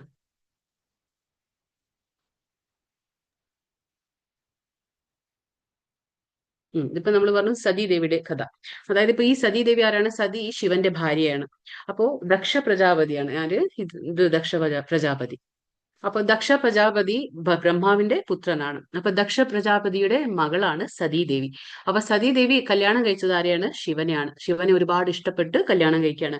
പക്ഷെ ഇത് ദക്ഷ പ്രജാപതിക്ക് ഇഷ്ടപ്പെടില്ല. കാരണം ദക്ഷ പ്രജാപതിക്ക് ഒരുപാട് ഒരു അഹങ്കാരവും ഒരു എന്താ പറയാ ഗർവം എല്ലാം നമ്മൾ പറഞ്ഞില്ലേ, ആ ഒരു ക്വാളിറ്റീസ് ഒക്കെ ഉണ്ടായിരുന്നു ദക്ഷ പ്രജാപതിക്ക്. അപ്പൊ സ്വന്തം മകള് ശിവനെ വിവാഹം കഴിച്ചത് ഒട്ടും താല്പര്യം ഉണ്ടായിരുന്നില്ല, അത് ഇഷ്ടമുണ്ടായിരുന്നില്ല. അങ്ങനെ ഇരിക്കുമ്പോൾ ഒരു സമയത്ത് എന്താ സംഭവിക്കുന്നത്? ഒരു യാഗം നടക്കാണ്. ആ യാഗം നടക്കുന്ന സ്ഥലത്തേക്ക് എല്ലാവരും ഇരിക്കണം. അവിടെ ബ്രഹ്മദേവനുണ്ട്, ശിവനുണ്ട്. ശിവൻ തപസ്സിലിരിക്കുകയാണ്, തപസ് ഇതിങ്ങനെ ഇരിക്കുകയാണ്, മെഡിറ്റേഷനിൽ. അപ്പൊ അവിടെ എല്ലാ ദേവന്മാരും ഇരിക്കുകയാണ്. യാഗം നടക്കുന്ന സ്ഥലത്ത് ആര് വരാണ്? സതീദേവിയുടെ അച്ഛൻ ദക്ഷ പ്രജാപതി അവിടേക്ക് വരികയാണ്. അവിടെ വരുമ്പോ എന്താണ്, ദക്ഷ പ്രജാപതിക്ക് ഒരുപാട് മറ്റുള്ളവർ എന്നെ ആദരിക്കണം, ബഹുമാനിക്കണം എന്നുള്ള ആഗ്രഹമുള്ള വ്യക്തിയാണ്. അപ്പൊ അദ്ദേഹം വരുമ്പോഴത്തേക്ക് എല്ലാവരും എഴുന്നേറ്റ് നിന്ന് പ്രണമിക്കുകയാണ് അദ്ദേഹത്തിന്. അപ്പൊ അത് അദ്ദേഹത്തിന് വളരെ ഇഷ്ടമാണ്. അതായത് എന്നെ എല്ലാവരും ആദരവോടെ കാണണം, ബഹുമാനത്തോടെ കാണണം എന്നെ. പക്ഷെ ആ സമയത്ത് രണ്ടുപേരും അത് ചെയ്യില്ല. ആരാണ്? ഒരാള് ശിവൻ, അതായത് മരുമകനാണ്. ഇനിയൊരാള് ബ്രഹ്മൻ, അച്ഛനാണ്, ബ്രഹ്മദേവൻ. അപ്പൊ ബ്രഹ്മദേവൻ ചെയ്തില്ലെങ്കിലും വിരോധമില്ല. കാരണം എന്താണെന്ന് വെച്ചാൽ എന്താ പറയുക, ദക്ഷ പ്രജാപതിയുടെ അച്ഛനായിരുന്നു. പക്ഷേ മരുമകന്റെ സ്ഥാനത്തുള്ളത് ആരാണ്? ശിവനാണ്. പക്ഷെ ശിവൻ എഴുന്നേറ്റ് നിന്ന് പ്രണമിച്ചില്ല എന്നുള്ള കാര്യം ദക്ഷ പ്രജാപതിക്ക് വളരെയധികം ദേഷ്യം വരുന്ന ഒരു സംഭവമാണ്. അപ്പൊ ആ ഒരു ഫസ്റ്റ് എന്താ പറയാ, ഒന്നാമത് മകള് ശിവനെ വിവാഹം കഴിച്ചത് താല്പര്യമില്ല. ആർക്ക്? അച്ഛന്. പക്ഷെ രണ്ടാമത്തെ കാര്യം, ശിവൻ ആദരിച്ചില്ല, ഞാൻ വരുമ്പോ എഴുന്നേറ്റ് നിന്നില്ല, എന്നെ പ്രണമിച്ചില്ല എന്നുള്ളൊക്കെ ദേഷ്യം ദക്ഷ പ്രജാപതിക്ക് വരുന്നുണ്ട്. അപ്പൊ വരുന്ന സമയത്ത് ദക്ഷ പ്രജാപതി എന്ത് ചെയ്യും? മനഃപൂർവ്വം, അതായത് ശിവനോടുള്ള ആ ദേഷ്യവും ആ വെറുപ്പും കാണിക്കുകയാണ്. മനഃപൂർവ്വം എന്ത് ചെയ്യും? വീണ്ടും ഒരു യാഗം അറേഞ്ച് ചെയ്യാണ്. വീണ്ടും ഒരു യാഗം തയ്യാറാക്കുകയാണ്. ആ യാഗത്തിലേക്ക് എല്ലാവരെയും ക്ഷണിക്കും. പക്ഷെ ശിവനെ ഒഴികെ. ശിവനും ക്ഷണിക്കില്ല, സതീദേവി, സ്വന്തം മകളായ സതീദേവിയെ ക്ഷണിക്കില്ല അങ്ങോട്ടേക്ക്. അപ്പൊ അങ്ങനെ ക്ഷണിക്കാതിരിക്കുന്ന സമയത്ത് എന്താണ്, ഒരു ദിവസം സതീദേവി കാണാണ് എല്ലാവരും പുറപ്പെട്ട് ഇങ്ങനെ ഓരോരുത്തരും പോവാണ്. അപ്പൊ പോകുമ്പോ എല്ലാവരോടും ചോദിക്കുകയാണ് എവിടേക്കാ പോകുന്നതെന്ന്. അപ്പൊ എല്ലാവരും പറയണേ, മനസ്സിലായില്ലേ, എന്താ സതീദേവിയുടെ അച്ഛൻ തന്നെ ഒരു യാഗം നടത്താണല്ലോ, അപ്പൊ ഞങ്ങളെല്ലാവരും ക്ഷണിച്ചിട്ടുണ്ട് എന്ന് പറയാണ്. അപ്പൊ അത് സതീദേവിക്ക് വളരെയധികം വിഷമം തോന്നും. അതായത് സ്വന്തം അച്ഛൻ ആ യാഗം നടത്താണ്, പക്ഷെ മകളെ ക്ഷണിച്ചിട്ടില്ല, മകളുടെ ഭർത്താവിനെയും ക്ഷണിച്ചിട്ടില്ല. അത് മനഃപൂർവ്വമായിരുന്നു. അപ്പൊ സതീദേവിക്ക് വളരെ വിഷമം തോന്നി. ഭർത്താവിനോട് പറയാണ്, ശിവനോട് പറയാണ്, അച്ഛൻ യാഗം നടത്താണ്, നമുക്ക് പോയാലോ എന്ന്. അപ്പോ ശിവൻ പറയും, ക്ഷണിക്കാത്ത സ്ഥലത്ത് നമ്മൾ പോകാൻ പാടില്ല. കാരണം എന്താണ്? ക്ഷണിക്കാത്ത സ്ഥലത്തേക്ക് പോയാൽ നമ്മൾ അപമാനിതരാകും, പോകാൻ പാടില്ല എന്ന് ശിവൻ പറയാണ്. പക്ഷെ എത്ര പറഞ്ഞിട്ടും സതീദേവിക്ക് അത് ഉൾക്കൊള്ളാൻ പറ്റിയില്ല. അതായത് സ്വന്തം അച്ഛനല്ലേ, സാരമില്ല, നമ്മളെ ക്ഷണിച്ചില്ലെങ്കിലും നമുക്ക് പോകാം, സ്വന്തം അച്ഛനായതുകൊണ്ട് നമുക്കിപ്പോ ക്ഷണം വേണം എന്നില്ല, എങ്കിലും നമുക്ക് പോയിക്കൂടെ എന്ന് ചോദിക്കും. പക്ഷെ ശിവൻ സമ്മതിക്കില്ല. പക്ഷെ എങ്കിലും സതീദേവി ഒരുപാട് വാശി പിടിക്കുമ്പോൾ ശിവൻ അവസാനം പറഞ്ഞു വിടാണ് സതീദേവിയെ പോകാൻ. അങ്ങനെ സതീദേവി അവിടെ വരികയാണ്. പക്ഷെ അവിടെ വരുമ്പോ എന്താണ്, സതീദേവി ക്ഷണിക്കാത്ത സ്ഥലത്തേക്കാണ് വന്നിട്ടുള്ളത്, സ്വന്തം അച്ഛന്റെ വീടായാലും കൂടിയിട്ട്. പക്ഷെ അവിടെ എത്തുമ്പോ എന്താണ്, സതീദേവിയെ കാണുമ്പോഴത്തേക്കും സതീദേവിയുടെ അമ്മയും പിന്നെ സഹോദരികളൊക്കെ സംസാരിക്കാൻ വരും. പക്ഷെ അതിനെ വിലക്ക് ഏർപ്പെടുത്താണ് ആര്? അച്ഛൻ, സ്വന്തം അച്ഛനായ ദക്ഷ പ്രജാപതി. അപ്പൊ ദക്ഷ പ്രജാപതി പറയാണ്, സതീദേവിയോട് ആരും മിണ്ടാനോ സംസാരിക്കാനോ പാടില്ല എന്നുള്ള വിലക്കുണ്ട് അവർക്കൊക്കെ. അപ്പൊ അതുകൊണ്ട് അവർ ആരും തന്നെ സതീദേവിയെ സ്വീകരിക്കാനോ സതീദേവിയോട് മിണ്ടാനോ ആരും തയ്യാറായില്ല. അപ്പൊ അത് അച്ഛൻ കാരണമാണ്. അവസാനം സതീദേവി എങ്കിലും അവിടെ ഉള്ളിലേക്ക് ചെല്ലും. അവിടെ ചെന്നിരുന്നപ്പോ ഈ ദക്ഷ പ്രജാപതി യാഗമൊക്കെ ചെയ്ത് എല്ലാവർക്കും യജ്ഞത്തിന്റെ ഉച്ഛിഷ്ടം എന്ന പോലെ യജ്ഞശിഷ്ടം വെക്കും, എല്ലാവർക്കും, എല്ലാ ദേവന്മാർക്കും വെക്കും. പക്ഷെ മനഃപൂർവ്വം ശിവന് വെക്കില്ല. സ്വന്തം മരുമകനാണ്, മകളുടെ ഭർത്താവാണ്. പക്ഷെ എന്നിരുന്നാലും എന്താ പറയാ, ദക്ഷ പ്രജാപതി ശിവന് വേണ്ടി യജ്ഞശിഷ്ട വെക്കുന്നില്ല. അത് കാണുമ്പോൾ സതീദേവിക്ക് വളരെയധികം ദേഷ്യം വരികയാണ്. സ്വന്തം അച്ഛൻ എന്റെ ഭർത്താവിനെ മാനിക്കുന്നില്ല, എന്റെ ഭർത്താവിനെ ഇത്രയ്ക്കധികം അപമാനിക്കുകയാണ്, ഞാൻ ക്ഷണിക്കാതെ പോലും വന്നിട്ടും എന്നെയും അച്ഛൻ കണക്കാക്കുന്നില്ല, എന്റെ ഭർത്താവിന് യജ്ഞശിഷ്ടം വെക്കുന്നില്ല എന്ന് എല്ലാം മനസ്സിലാകുമ്പോൾ സതീദേവിക്ക് വളരെയധികം മനപ്രയാസം തോന്നാണ്. പിന്നെ തിരിച്ചു പോകാനും പറ്റില്ല. കാരണം ശിവൻ അത്രയ്ക്കേറെ പറഞ്ഞിരുന്നു പോകാൻ പാടില്ല എന്ന്. എന്നിട്ടും എന്താ പറയാ, ശിവനോട് ചോദിച്ച് സ്വന്തം ഇറങ്ങി വന്നതാണ് സതീദേവി. അവസാനം എന്താ പറയാ, ഒരു സ്വയം ശക്തിയാലെ ഒരു അഗ്നികുണ്ഡം തയ്യാറാക്കുകയാണ് ആര്? സതീദേവി. എന്നിട്ട് ആ അഗ്നികുണ്ഡത്തിലേക്ക് ആത്മാഹുതി ചെയ്യാണ് സതീദേവി. അങ്ങനെ ഈ വിവരം അറിയുമ്പോൾ ശിവന് വളരെയധികം ദേഷ്യം വരികയാണ്. അതായത് സ്വന്തം ഭാര്യ നഷ്ടപ്പെട്ടു. അപ്പൊ അത് ആര് കാരണമാണ്? സ്വന്തം അത് ഭാര്യയുടെ അച്ഛൻ കാരണം. അപ്പൊ അങ്ങനെ നഷ്ടപ്പെടുമ്പോൾ ശിവൻ എന്താണ്, ശിവന്റെ ആ ദേഷ്യത്തിൽ ഒരു രൂപത്തെ സൃഷ്ടിക്കും. വീരഭദ്ര എന്നുള്ള ആ ഒരു രൂപത്തെ സൃഷ്ടിച്ചിട്ട് എന്താ പറയാ, ദക്ഷൻ നടത്തുന്ന ആ യജ്ഞത്തെ അലങ്കോലമാക്കാൻ പറയും. അങ്ങനെ ശിവഗണങ്ങളും പിന്നെ വീരഭദ്രനും എല്ലാം ചേർന്ന് അവിടേക്ക് വരികയാണ്. യാഗത്തിന്റെ ആ സ്ഥലത്തേക്ക് എത്താണ്. അങ്ങനെ യജ്ഞം എല്ലാവരും അലങ്കോലമാക്കാണ്. അങ്ങനെ എല്ലാം അലങ്കോലമാക്കി അവസാന വീരഭദ്ര അവതാരത്തിലുള്ള ആ രൂപം എന്താ പറയാ, ദക്ഷന്റെ തല വെട്ടിമാറ്റാണ്. അങ്ങനെ ദക്ഷ രാജാവിന്റെ തല വെട്ടിമാറ്റാണ്. അങ്ങനെ ആ സമയത്ത് എന്താണ്, എല്ലാ ദേവന്മാരും വരും, വിഷ്ണു എല്ലാം വന്ന് അവിടെ ശിവനെ സമാധാനപ്പെടുത്താണ്. ശിവനെ സമാധാനപ്പെടുത്തി. പക്ഷെ സംഭവിച്ചതിനെ തിരുത്താൻ പറ്റില്ലല്ലോ. അപ്പൊ ശിവനെ സമാധാനപ്പെടുത്താണ്. എന്നിട്ട് ശിവൻ എന്ത് ചെയ്യാണ്, അങ്ങനെ ഒരു ആടിന്റെ തല ദക്ഷന് വെച്ചു കൊടുക്കുകയാണ്. അങ്ങനെ ദക്ഷനെ ജീവിപ്പിക്കുകയാണ്. പക്ഷെ തല ആടിന്റെയാണ് വെച്ചു കൊടുക്കുന്നത്. അപ്പോൾ ഇതാണ് ഈ കഥ, ഈ സതീദേവിയുടെ കഥ. അതായത് ആസുര സ്വഭാവമാണ് സതീദേവിയുടെ അച്ഛൻ കാണിച്ചത്. അതായത് എന്നെ എല്ലാവരും എന്താ പറയുക, എനിക്ക് എല്ലാവരും എന്താ പറയുക, ഞാൻ വരുമ്പോഴത്തേക്ക് എല്ലാവരും എഴുന്നേറ്റ് നിൽക്കണം, ഞാൻ ആദരിക്കണം. ചിലർക്ക് അങ്ങനെയാണ്, അസുര ഗുണത്തിൽ എങ്ങനെയാണ്, അവർക്ക് അതിനൊന്നും അർഹത ഉണ്ടാവില്ല. ബഹുമാനിക്കപ്പെടാനാവട്ടെ, ആദരിക്കപ്പെടാൻ ഒന്നും തന്നെ അർഹത ഉണ്ടാവില്ല. പക്ഷെ എങ്കിലും അവരെന്താണ് ആഗ്രഹിക്കുക, അവരെല്ലാവരും ബഹുമാനിക്കണം, ആദരിക്കണം എന്നുള്ള ആ സ്വഭാവക്കാരായിരിക്കും ഇവരൊക്കെ. അപ്പൊ ഇതാണ് ഇന്നത്തെ കഥ, ആസുരികവും ദൈവികവുമായിട്ടുള്ള സ്വഭാവങ്ങളെ കുറിച്ചാണ്. ഹരേ കൃഷ്ണ കൃഷ്ണ കൃഷ്ണ ഹരേ ഹരേ, ഹരേ രാമ രാമ രാമ ഹരേ ഹരേ. വാഞ്ചകൽപതരുഭ്യശ്ച കൃപാ സിന്ധുഭ്യശ്ച പതിതാനാം പാവനേഭ്യോ വൈഷ്ണവേഭ്യോ നമോ നമഃ. അനന്തകോടി വൈഷ്ണവവൃന്ദ കി ജയ്, ശീല പ്രഭുപാദ കി ജയ്. ഹരേ കൃഷ്ണ. നമുക്ക് ഇന്നത്തെ ക്വസ്റ്റ്യൻ നോക്കാം. കൃഷ്ണ കൃഷ്ണ കൃഷ്ണ ഹരേ കൃഷ്ണ ഹരേ രാമ രാമ ഹരേ കൃഷ്ണ. ഹരേ കൃഷ്ണ. മാതാജി, എനിക്കൊരു സംശയം ആദ്യമേ ചോദിക്കട്ടെ? ചോദിച്ചോളൂ. മാതാജി, ഇവിടെ ഇരുന്നിട്ടാണ് ഞങ്ങൾക്ക് ഈ ക്ലാസ് എടുക്കുന്നത്? മാതാജി എവിടെ ഇരുന്നിട്ടാണ് ഞങ്ങൾക്ക് ഈ ക്ലാസ് എടുക്കുന്നത്? ബാംഗ്ലൂരാണോ? ഹൈദരാബാദാണ്. ഹൈദരാബാദ്. അതറിയാനാണ്. അപ്പൊ ഹൈദരാബാദിൽ നിന്ന് ഈ ഉപദേശം തരുന്നത് ഭഗവാനാണ്. അത്രയും ദൂരത്തുനിന്ന് ഞങ്ങൾക്ക് ഈ ഉപദേശം തരികയാണ്. മാതാജിയുടെ രൂപത്തിൽ ഭഗവാൻ ഞങ്ങൾക്ക് തരികയാണെന്നാണ് ഞാൻ വിചാരിക്കുന്നത്. മാതാജിനെ ഞാൻ ഗുരുവായിട്ട് സ്വീകരിച്ചു. ഹരേ കൃഷ്ണ. ഹരേ കൃഷ്ണ. വാസ്തവാണ് മാതാജി, ഗുരുജി പറഞ്ഞത് വാസ്തവാണ്. ഹരേ കൃഷ്ണ. ഹരേ കൃഷ്ണ. നമുക്ക് ക്വസ്റ്റ്യൻസ് നോക്കാം. ദിവ്യ പ്രകൃതിയാൽ അനുഗ്രഹീതരായവർക്കുള്ള 26 ഗുണങ്ങൾ ഏതെല്ലാമാണ്? 26. നിർഭയത, വ്യക്തിത്വത്തിന്റെ ശുദ്ധി, ദാനം, ആത്മനിയന്ത്രണം, യജ്ഞം, വേദപഠനം, തപം, ലാളിത്യം, അഹിംസ, സത്യം, ബോധമില്ലായ്മ, ത്യാഗം, ശാന്തി, പരദൂഷണത്തിൽ വെറുപ്പ്, സർവജീവികളോടും കാരുണ്യം, ലോഭമില്ലായ്മ, മൃദുല സ്വഭാവം, വിനയം, സ്ഥിരനിശ്ചയം, തേജസ്, ഒരാളിന്റെ അടുത്ത് വായിക്കാൻ പറയണം മാതാജി. അസൂയാരാഹിത്യം, ബഹുമതിക്കുള്ള. ഞാൻ എല്ലാം ലാസ്റ്റിൽ ഒരു പ്രാവശ്യം കൂടി ഞാൻ ആൻസർ വായിക്കാം. ലാസ്റ്റിലെല്ലാം ഞാൻ ഒരു പ്രാവശ്യം കൂടി. ഇതിപ്പോ ഞാൻ എത്ര മനസ്സിലായി നിങ്ങൾക്ക് എന്നുള്ള ഇതിന് വേണ്ടിയിട്ടാണ്. പക്ഷെ ഞാൻ ലാസ്റ്റ് വീണ്ടും ആൻസർ വായിക്കാം കേട്ടോ, പേടിക്കണം. അർജുനൻ ഏത് ഗുണത്തിലാണ് പിറന്നവൻ എന്നാണ് ഭഗവാൻ പറയുന്നത്? ശ്ലോകം 20 ആരെ കുറിച്ചാണ് ഭഗവാൻ പറയുന്നത്? 20 അനേകം തവണ ജന്മമെടുത്ത ശേഷവും ഇത്തരക്കാർ ഒരിക്കലും എന്റെ അടുത്ത് എത്തുകയില്ല. അല്ലല്ല, ആസുര, ജസ്റ്റ് ഒരു ലൈനാണ്. ആസുര ഗുണക്കാർ, അത് ആസുര പ്രവൃത്തക്കാരെയാണ് ഭഗവാൻ പറയുന്നത്. അത്രയാണ്, അത്ര മാത്രം ആൻസർ. പിന്നെ ആസുര സ്വഭാവത്തിലുള്ളവരുടെ സ്വഭാവങ്ങൾ എങ്ങനെയാണ്? അത് 4-മത്തെ. ഇപ്പൊ അല്ല അല്ല, ഗർവം, അഹങ്കാരം, അഭിമാനം, ക്രോധം, പാരുഷ്യം, അജ്ഞാനം. ഇതാണ് 4-മത്തേത്. പിന്നെ 5 നരകത്തിന്റെ 3 കവാടങ്ങൾ ഏതെല്ലാം?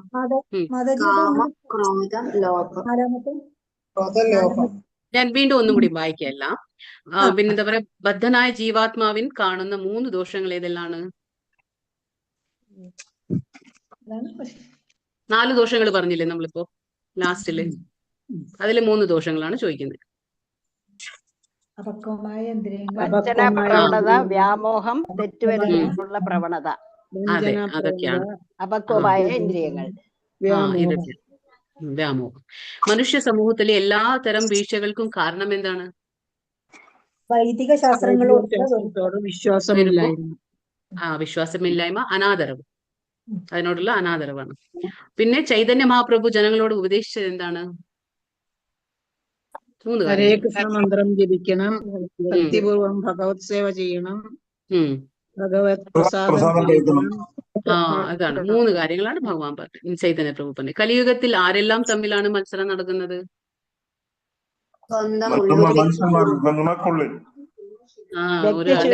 ഒരേ വ്യക്തിക്കുള്ളിലാണ്, ഒരേ വ്യക്തി. അപ്പൊ ഞാൻ പറഞ്ഞ ആൻസർ, ആദ്യത്തെ ക്വസ്റ്റ്യൻ എന്താണ്? ദിവ്യപ്രകൃതിയിൽ അനുഗ്രഹീതരായവർക്കുള്ള 26 ഗുണങ്ങൾ: നിർഭയത, അസ്തിത്വത്തിന്റെ ശുദ്ധി, ആധ്യാത്മിക ജ്ഞാനനിഷ്ഠ, ദാനം, ആത്മനിയന്ത്രണം, യജ്ഞം, വേദപഠനം, തപസ്, ലാളിത്യം, അഹിംസ, സത്യം, ക്രോധമില്ലായ്മ, ത്യാഗം, ശാന്തി, പരദൂഷണത്തിൽ വെറുപ്പ്, സർവ്വജീവികളോടും കാരുണ്യം, ലോഭമില്ലായ്മ, പിന്നെ മൃദുല സ്വഭാവം, വിനയം, സ്ഥിരനിശ്ചയം, തേജസ്, ക്ഷമ, ധൈര്യം, ശൗചം, അസൂയാരാഹിത്യം, ബഹുമതിക്കുള്ള വാഞ്ചയില്ലായ്മ. ഇതൊക്കെയാണ്. രണ്ടാമത്തേത് അർജുനൻ ഏതു ഗുണത്തിലാന്ന് ചോദിച്ചു. അപ്പൊ അർജുനൻ ഏതു ഗുണത്തിലാ? ദൈവീക ഗുണത്തിലാണ്. ശ്ലോകം 20 ആരെ കുറിച്ചാണ് ഭഗവാൻ പറയുന്നത്? അതായത് ആസുര പ്രകൃതക്കാരെ കുറിച്ചാണ് ഭഗവാൻ പറയുന്നത്. അത്രമാത്രം. ആസുര പ്രകൃതക്കാരെ കുറിച്ചാണ് പറയുന്നത്. പിന്നെ ആസുര സ്വഭാവികൾക്കുള്ള സ്വഭാവങ്ങൾ എന്താണ്? ഗർവം, അഹങ്കാരം, അഭിമാനം, ക്രോധം, പാരുഷ്യം, അജ്ഞാനം എന്നിവയാണ് അവരുടെ ലക്ഷണങ്ങൾ, സ്വഭാവങ്ങൾ. പിന്നെ നരകത്തിന്റെ 3 വാതിലുകൾ: കാമ, ക്രോധ, ലോഭം. പിന്നെ ബദ്ധനായ ജീവാത്മാവിൽ കാണുന്ന 3 ദോഷങ്ങൾ ഏതെല്ലാണ്? അതായത് അപക്വമായ ഇന്ദ്രിയങ്ങള്, പിന്നെന്താണ് അപക്വമായ ഇന്ദ്രിയങ്ങള്, വഞ്ചന പ്രവണത, പിന്നെ വരുത്താനുള്ള പ്രവണത. 3 കാര്യങ്ങൾ. പിന്നെ മനുഷ്യ സമൂഹത്തിലെ എല്ലാത്തരം വീഴ്ചകൾക്ക് എന്താണ് കാരണം? അതായത് നമുക്ക് ധർമ്മശാസ്ത്രങ്ങളുടെ, അതായത് വൈദിക ഗ്രന്ഥങ്ങൾ അല്ലെങ്കിൽ ധർമ്മശാസ്ത്രങ്ങളോടുള്ള ആ വെറുപ്പും അനാദരവും പിന്നെ വിശ്വാസമില്ലായ്മ. ഇതൊക്കെയാണ് അതിന്റെ കാരണങ്ങൾ. പിന്നെ ചൈതന്യ മഹാപ്രഭു ജനങ്ങളോട് ഉപദേശിച്ചത് എന്തായിരുന്നു? 3 കാര്യങ്ങൾ അല്ലെ? ഹരേ കൃഷ്ണ മന്ത്രം ജപിക്കാൻ പറഞ്ഞു, ഭഗവത് സേവനം, പ്രീതി അല്ലെ, ഭക്തിയോടെ ഭഗവത് സേവനത്തിൽ ഏർപ്പെടാൻ പറഞ്ഞു, പിന്നീട് ഭഗവാന്റെ പ്രസാദം കഴിക്കാൻ പറഞ്ഞു. ഈ 3 കാര്യങ്ങളാണ്. പിന്നെ കലിയുഗത്തിൽ ആരെല്ലാം തമ്മിലാണ് മത്സരം? അതായത് നമ്മൾ തമ്മിൽ അവനവൻ, അതെ, ഒരേ വ്യക്തിക്കുള്ളിലാണ് ഈ മത്സരങ്ങളൊക്കെ നടക്കുന്നത്. എവിടെയാണ്? ഒരേ വ്യക്തിക്കുള്ളിലാണ് ഈ മത്സരങ്ങളൊക്കെ നടക്കുന്നത്. അതൊക്കെയാണ്. വ്യക്തിശൂന്യവാദികളും വ്യക്തിഗതവാദികളും അങ്ങനെ പറഞ്ഞാൽ ശരിയാവോ മാതാജി? അങ്ങനെയല്ല, അതല്ല. ഇതിവിടെ പറയുന്ന വ്യക്തിശൂന്യ വ്യക്തിഗത അല്ല. അത് നമ്മളിപ്പോ ജ്ഞാനത്തിലുള്ളവരും എന്താ പറയാ, അത് കൃഷ്ണന്റെ 8ാമത്തെ അധ്യായത്തിലെ ചോദ്യങ്ങളാണത്. അതല്ല ഇവിടെ പറയുന്നത്. വ്യക്തിഗതവാദിയായാലും വ്യക്തിശൂന്യവാദിയായാലും നമുക്ക് എന്താ നമ്മുടെ ഉള്ളിൽ തന്നെ നടക്കുന്നില്ലേ? ചില സമയത്ത് നമ്മൾ എന്താണ് നല്ല സ്വഭാവക്കാരായിരിക്കും, ചില സമയത്ത് നമുക്ക് എന്താണ് അസുര സ്വഭാവങ്ങൾ നമ്മളിൽ ഉണ്ടായിരിക്കും, അല്ലേ? ചില സമയത്ത് ദൈവിക ഗുണങ്ങളായിരിക്കും, ചില സമയത്ത് നമുക്ക് ആസുരി ഗുണങ്ങളായിരിക്കും. അപ്പൊ അതാണ് പറയുന്നത്, നമ്മളിൽ തന്നെ ഉണ്ടാവും. ഇതൊക്കെയാണ് പറയുന്നത്. ഹരേ കൃഷ്ണ. ഹരേ കൃഷ്ണ. ഹരേ കൃഷ്ണ. ഹരേ കൃഷ്ണ. ഹരേ കൃഷ്ണ. എല്ലാവർക്കും പ്രണാമം. 17ാമത്തെ